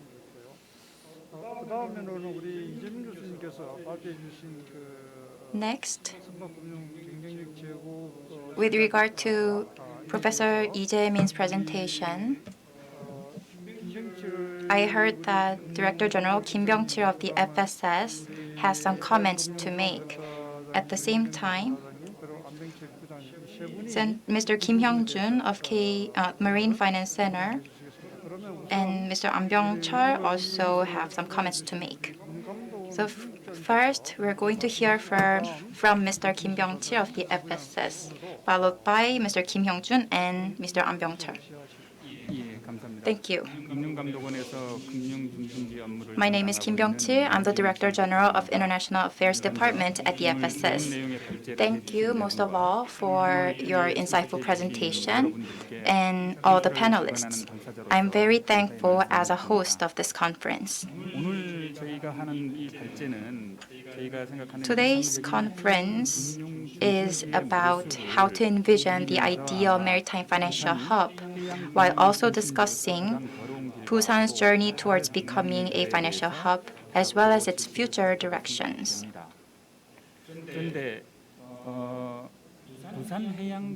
But if we take a closer look and break the word Busan Maritime Financial Hub, it's easy to notice that Busan does not have any headquarters of shipbuilding or shipping companies. As well, maritime finance is merely one sector that the financial companies deal with. So this is not an independent sector that's dealt with by independent organization.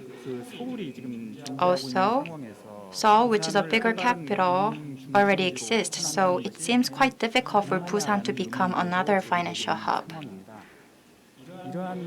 And in order for Busan to overcome all these difficulties and become the maritime financial hub, Busan needs to make a lot of efforts. And Professor Lee Jae-min and Professor Yoon Hee-sung has made some great suggestions, which I would like to make some comments on. First, I'd like to touch upon the diversification of maritime financial services. I wonder if there is enough demand for the ship finance in the conventional financial market. So, is it possible to diversify products within the conventional market? Professor Lee Jae-mi introduced us with some good overseas cases. And from the conventional perspective, shipping financial industry has big market and it deals with a lot of money. So despite the demand for alternative finance, it's quite difficult for the private sector to have access. So in order for the private sector to take part in the ship finance market, it's necessary that we come up with some schemes related to rating their credit scores. And I think it's necessary that we establish or designate a specialized institution to handle this. The FSS2 does not have a specialized organization dedicated to ship finance credit score. At the same time, I think it's necessary to establish a future type of ship finance market that converges both the public sector and the private sector. And we also have to establish a strong vision for the future ship finance industry. Second, professors also touch upon the expansion of ship financial institutions. Ever since the designation of Busan as a maritime financial hub, there has been many relevant institutions established. However, the role and responsibility of each institution is quite unclear. So that is why many people are not really convinced about expanding the number of ship financial institutions. In my opinion, it's necessary that we establish a ship finance platform which many stakeholders can take part and share information. So there should be a platform that all the institutions can tap into and exchange information. As I prepare for this event, I looked up many different information, and it was a difficult journey. So I think this platform would be helpful. Third, Professor Yoon touched upon some indexes as to where Busan stands. And he also suggested making a industry cluster for ship finance. However, as we saw before, many of the decision makers for marine financial issues are actually located in Seoul. That is the reality that we have. Even for Busan Bank, although this is a regional local bank, the department in charge of marine financial issues are located in Seoul. So it's quite difficult for Busan to collect all the functions together in Busan to deal with marine financial issues. So I think we have to think about the national strategy and analyze whether this is going to benefit the national in general. So after we have a consensus on national level on how to operate marine financial related functions, then we will be able to come up with a good strategy. So if we do have a national consensus, I guess we will be able to come up with incentives exclusively provided by Busan. And only then we will be able to attract some institutions from abroad. On the last note, among many suggestions that Professor Lee made, I think it would be great to promote ship green bond more than anything else. We need to make this more concrete and stronger. Ship green finance in concept is in line with the government's Green New Deal policy, as well as the International Society's Poseidon Principle. And it could be a starting point for us to think outside of the conventional financial system. And we can also utilize exchange system that's located in Busan. Thus, I think it's necessary that we make efforts to implement and legislate relevant laws and regulations. And all these should be included in the 6th Basic Plan on creating financial hub.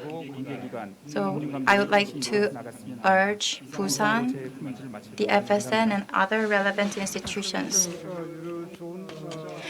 Thank you, Director Kim, for your suggestions and your ideas.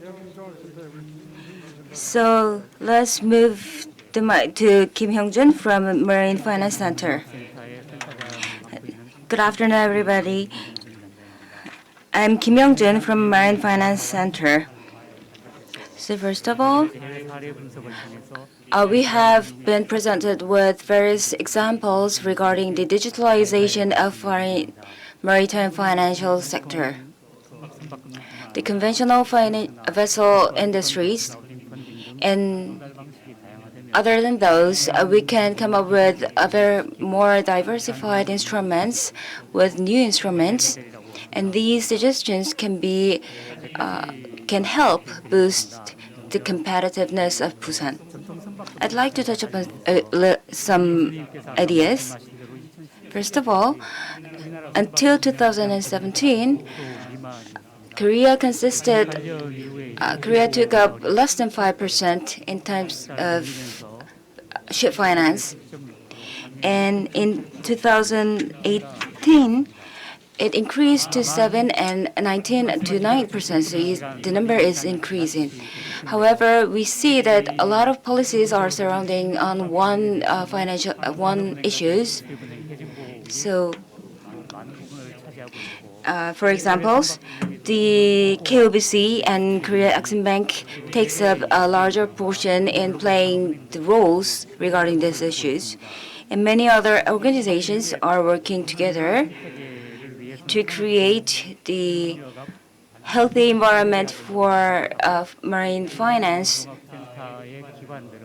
And in order to nurture the marine finance, we have to introduce a lot of healthy suggestions to boost the industry, such as for both private sector and public sector, such as extending the maturity dates. This year, the Korea Exim Bank has worked with BNK and provided the collateral finance, which will be a model case for public and private sector working together for this industry. Secondly, regarding the leasing scheme for shipping industry, the Zodiac and other ship owners we're not building every ships we use, but we are leasing a lot of vessels from other countries' companies. So they are leasing the vessels to companies who needs chartering in this country. So subsidiaries of the policy banks are dealing with these issues. And the private sector, rather than private sectors, the public sector will be a key to deal with these issues. And the leasing companies, the ship leasing schemes cannot be dealt with by one private sector, one private institutions, and we have to deal in a more public sector. The Korea Exim Bank is not only providing the guarantees for financing in maritime industry and shipping industry, and also dealing with the bonds in this industry. When we have incentives for investment into domestic fields, we will take a look at these cases to boost leases or supports into this domestic sector. And now I'd like to add that if you are attracting private sector into these private investors to this industry, we need to make them be sure that even though there are volatilities regarding this industry, but my investment can come up with better returns. So we have to provide those stability in this industry and persuade these investors to invest in this industry with better credibilities from public sector as well. Thank you. Thank you. Later on, the presenters will answer your questions. Moving on, we'll have question from Mr. An Byung-chil of Busan Bank. This is An Byung-chil from Busan Bank. Professor Yoon Hee-sung said that in order for Busan to become a financial hub, we need to establish some infrastructure, while Professor Lee Jae-min discussed ways to utilize institutions and systems for Busan to become a financial hub. And today, I would like to talk about some factors and requirements for a city to become a financial hub. First, there should be a lot of financial institutions. Second, there should be an infrastructure. And third is the most important one, and it's about the number of transactions. Having a lot of transactions mean that there are a lot of financial companies, and financial infrastructure can be established following the financial companies. So the essence of everything is having a lot of financial transactions. Then, what is the current status of ship finance? What is the reality that we're facing? And what do we have to do in order to overcome the reality that we're faced with? First, if you look at the ship financial market, many European banks left the market. Why did they do so? Let's take a look at this. Marine finance is the sector that's difficult to generate profit. This is because the shipping market is now being bipolarized. Big companies like Musk's take about 85% of the fleet capacity.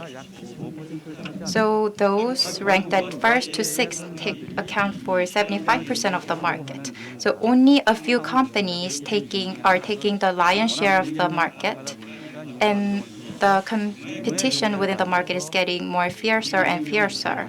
So staying competitive within this market is increasingly becoming hard. That is why many companies are merging themselves, and the size of vessels are also increasing. So those vessels with relatively low TEUs are not being built. So one vessel can now hold fleet capacity for about 3 conventional ships. So setting aside large companies, the banks are now having difficulty generating profit. This has become a red ocean for many financial institutions. On the other hand, for less competitive shipping companies, they question whether they can survive in the future. So they do have a low credit rate. So financial institutions hesitate to provide loans to those. So that is why not many banks would like to provide finance to the shipping companies. So what do we have to do in such situations? What I think is that basically we have to generate more transactions. We have to increase the volume of transaction. And there could be two ways. First is to increase the new buildings. And this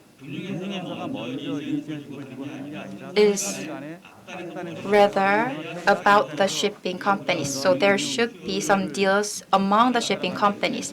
Deals are not made from the financial institutions, but rather from the shipping companies. Given such, Korean banks hesitate going into the ship financial market because there's less transactions and the performance is not really good in the shipping sector too. To resolve this, we have to revitalize the loan secondary market more than anything else. Due to Basel framework, institutional banks are at the difficult situation to go for the long-term capital financing. So because of Basel III, matching the period of financing and period for the asset age would be difficult. And because the ship mortgage is low, relatively low, under the Basel III, generating profits becoming increasingly hard for banks. And banks cannot carry a lot of long-term loans at the same time. So from my perspective, it's necessary that domestic banks activate secondary loan market. And what's also important is that European banks have exited the market, and there are many opportunities for the banks to leverage. And many are now moving to U.S. restructuring bond market.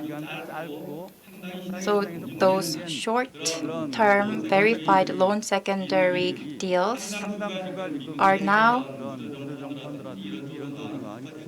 being absorbed by U.S. bonds. And I've been paying attention to those issues for a long time. So if we can tap into these sector, I think we could network with world's best shipping companies and increase the market pie and volume. So as a business unit, this will be the incentive for banks to participate in the shipping finance industry. After the bankruptcy of Hanjin, domestic ship financial market has shrunk a lot. So it's really difficult to deal with all the transactions within Korean market. So we have to look overseas. And I think one of the answers is to leverage the secondary loan market. As you know, many Chinese companies are now taking lion's share of the global market. And when we take a look at their activities, they are now networking a lot with overseas companies, encouraging Chinese leasing companies to build more ships. So on the back, they encourage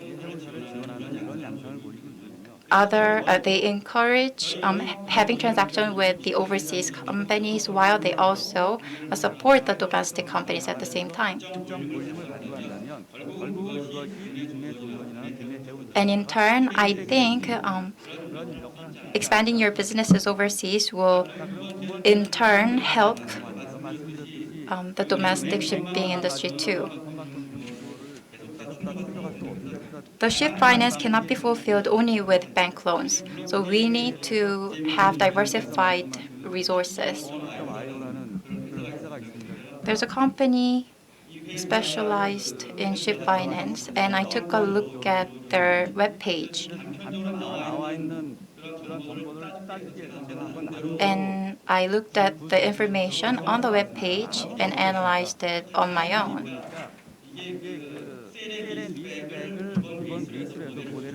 So they established a model based on sale and leaseback. So vessels that can generate cash flow has been tokenized so that many people can take part in this one. Of course, there's some problem related to this. Small vessels can participate in this, but large vessels and syndicated cases is more complicated because there are many stakeholders involved. There can be some legal events, and there are no answers as to how to deal with the legal issues. But setting aside all that, I think it's realistic. In 2018, the first token has been issued. That's not much in number, but we do have the model. So we can tap into this model, make it improved, and make it as an alternative for the financial resource. Thank you. Thank you for your opinions. Lastly, regarding the presentation from Professor Yoon, the policy measures to boost Busan Financial Hub. Let's hear a word from Mr. Yoon from the Busan Metropolitan City. And please introduce us some policy measures regarding boosting Busan as a financial hub in Korea.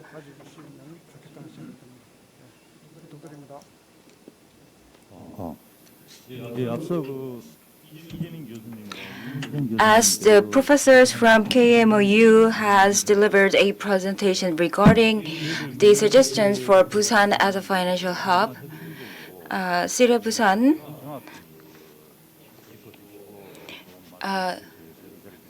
wants to deliver words of gratitude for your insights and suggestions. The BIFC has 20 and more financial companies located, and the city of Busan is treated as one of the centers in maritime finance in the world. As our presenters has introduced, the city of Busan for the past 10 years has come up with detailed policy measures to enhance the maritime financial industry and its infrastructure. Simply put, in 2018, the KOBC has established and KXM Bank has established the Marine Finance Center in 2019. And the BNK, Busan Bank, is providing the support to finance shipping finance.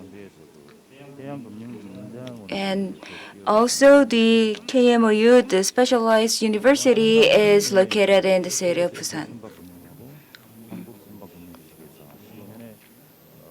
And we have many institutions and companies in this industry which moved into the city of Busan to provide proper services regarding marine finance. Also this year, we are cooperating to establish and boost, strengthen our network capabilities in the world. And we have hosted the annual forums of multinational organizations in Busan to enhance the stronger networking with the international society. These are the efforts from the city of Busan to boost Busan as a financial hub. And as for infrastructure, we have stages with the objectives. We have number of employees to increase, and we are focusing on fintech industry as well. and we are trying to attract public institutions and also financial public and private institutions regarding maritime finance and the fintech industry as well. Professor Lee has mentioned about digitalization of maritime finance, establishing a platform and come up with one-stop supporting measures. And for the past 10 years, the policies of Busan Metropolitan City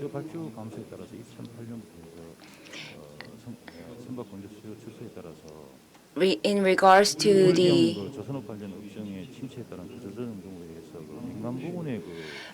regarding the private sector's recession in the financial industry, the policies are not achieved fruitfully. However, still we are working on providing support for maritime finance and also to pave the ground for shipping finance industry. Also operating the clustering, we are trying to attract shipping companies. And for the next 10 years, we have new visions and new goals to achieve. For in the future, the city of Busan will be a center for specialized finance industry such as derivatives and focusing on East Asia. The GRDP as of 2018 stays at 5%, but after 3 years, the goal is to reach over 8%. So we have this boosting agenda.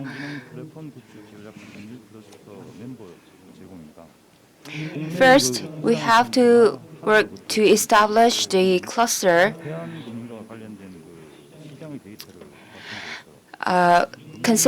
in considering the data we have gathered, the AI business platforms and other business platforms to boost the competitiveness of City of Busan in maritime finance.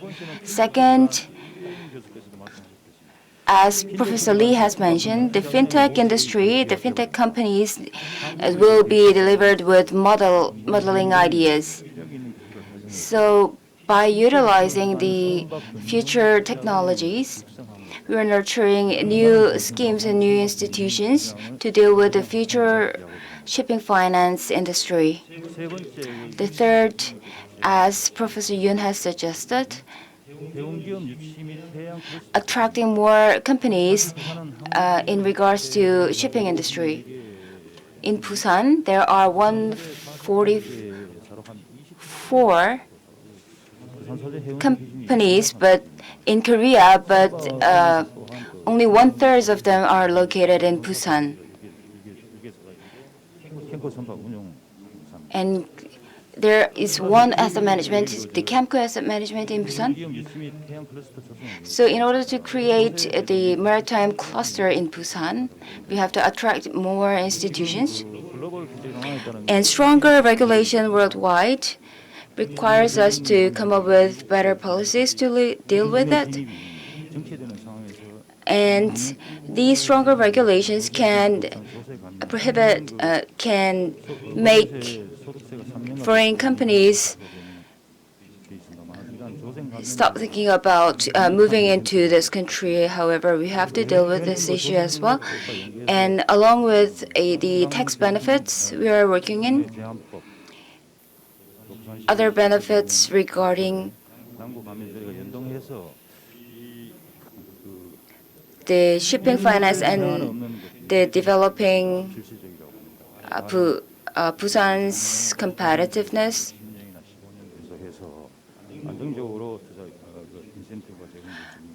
We are trying to come up with a policy that can sustain its support, stable support for more than 5 to 10 years. And I think we have to come up with a stronger incentives, more attractive for foreign companies to think about moving into the city of Busan. The third idea is that we have in BIFC, we have Marine Finance Center, and by institutions, they have separate spaces and separate working fields and sectors, which makes the effect limited. So I believe that these efforts, we have to come up with better efforts to synergize the effects of these multi-institutions. The fourth is to expand the networking and collaboration between institutions. In the long term,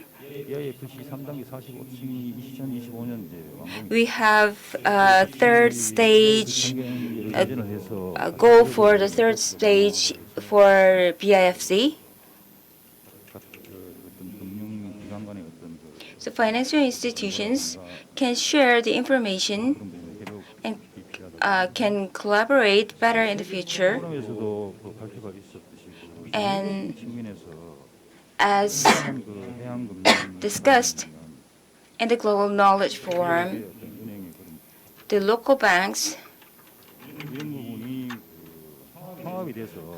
and other efforts needs to be collaborated with each other so that we can. Therefore, I think we need to establish a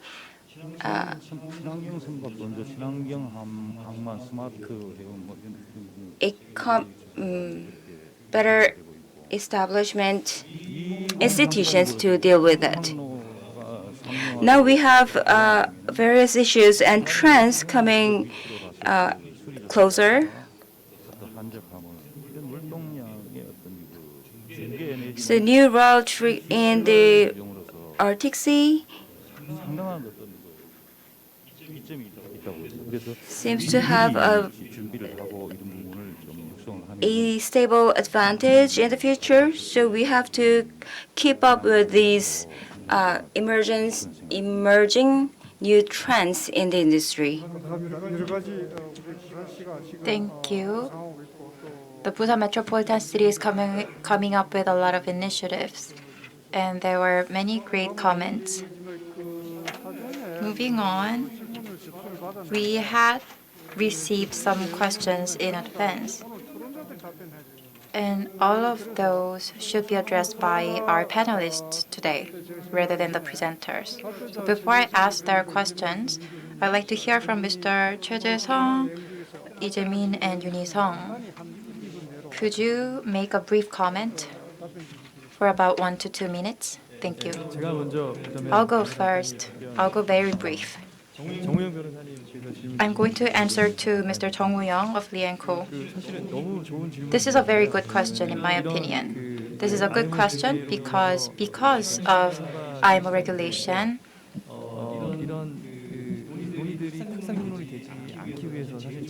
it is important that the industry who are actually playing in the market, including the shipping companies, ship owners, and the shipbuilding companies, should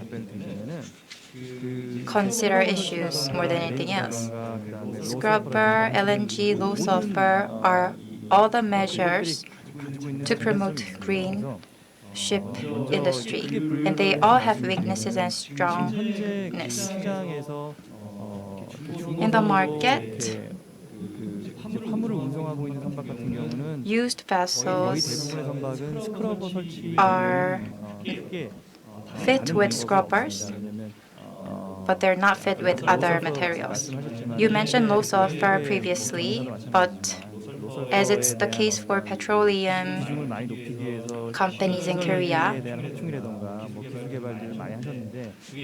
making technologies and advancing technologies in regards to low sulfur is not really easy. As for Singapore and Australia, they're not allowing vessels fitted with scrubbers into their water, so not a single solution is 100% perfect. On the other hand,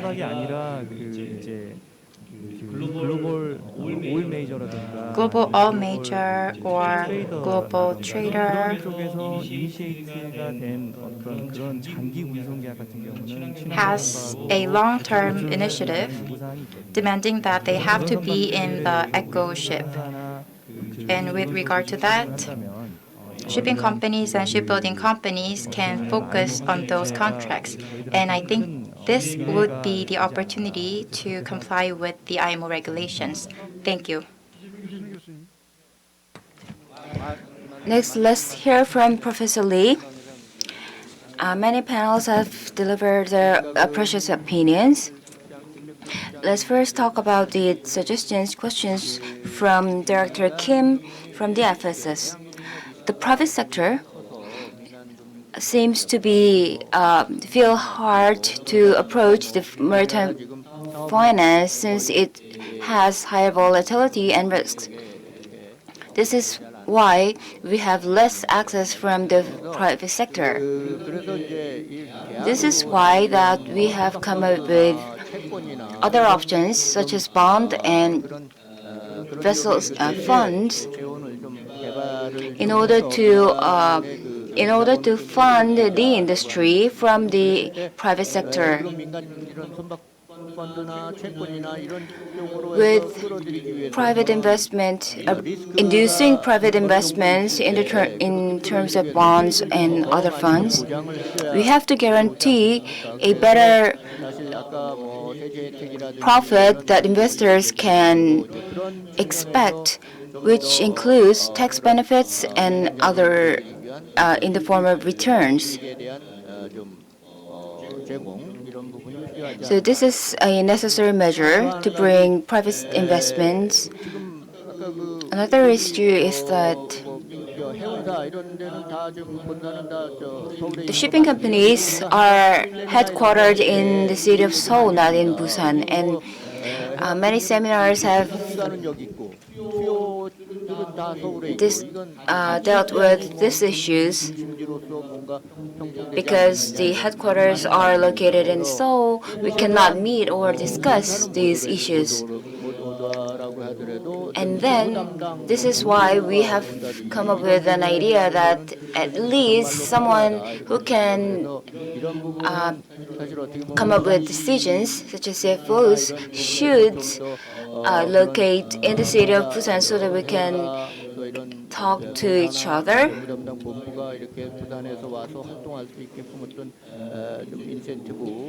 And in order to bring those people to the city of Busan, we have to provide better incentives. And also, Mr. Kim from MFC and from Busan Bank has added your ideas to my presentation, and I want to say thank you.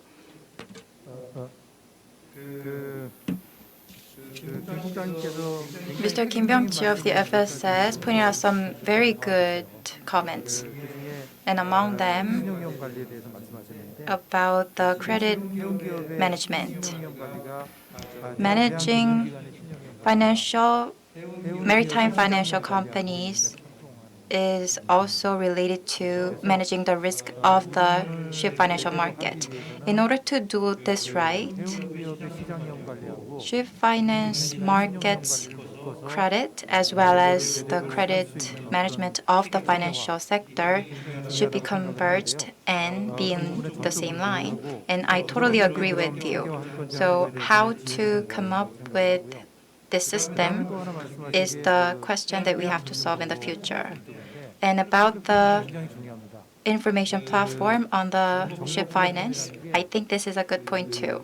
The information platform cannot be established by one single company.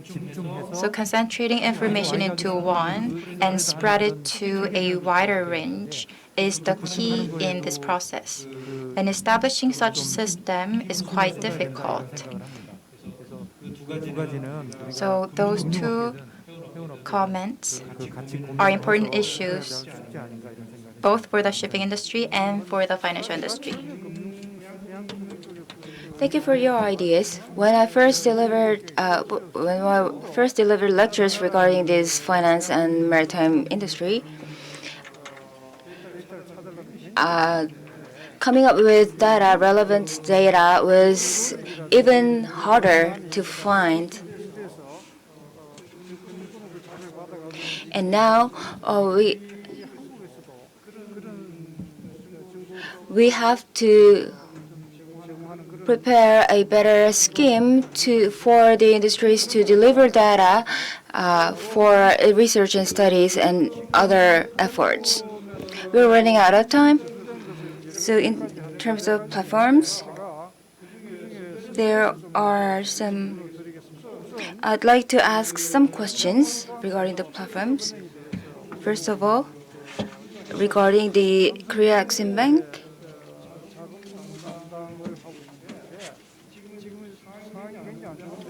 a recent situation is not easy for the industry.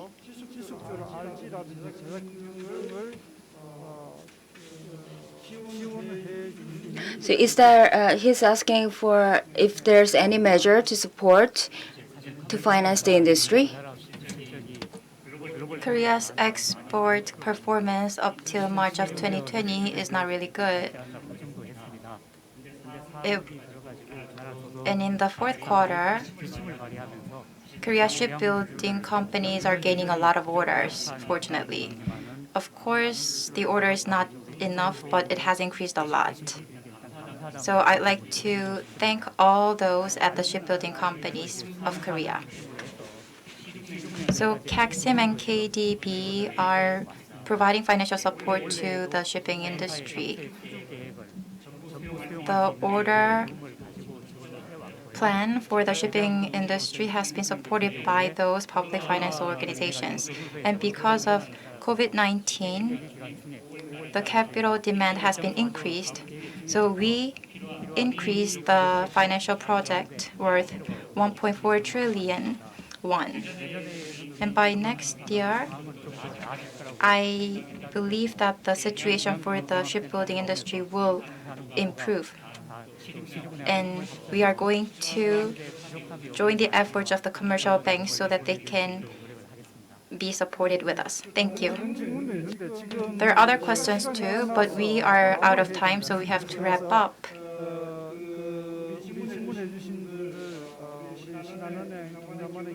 There are many questions from Shinhan Bank, Gyeongnam Bank, and other banks.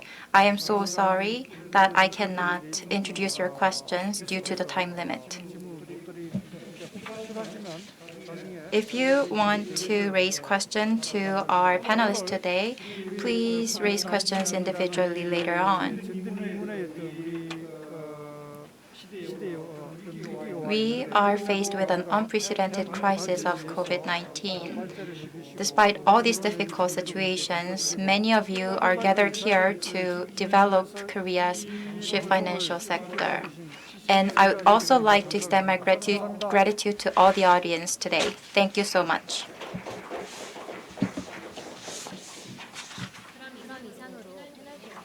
This marks the end of 2020 Busan Financial Hub Convention. Thank you all the panelists for your insightful comments. I would also like to thank all the presenters and panelists for sharing your thoughts. Now, we are going to wrap up today's convention. As I said before, we are going to provide a small gift for the online survey, so please submit to us. Thank you. Thank you for being with us today. Thank you.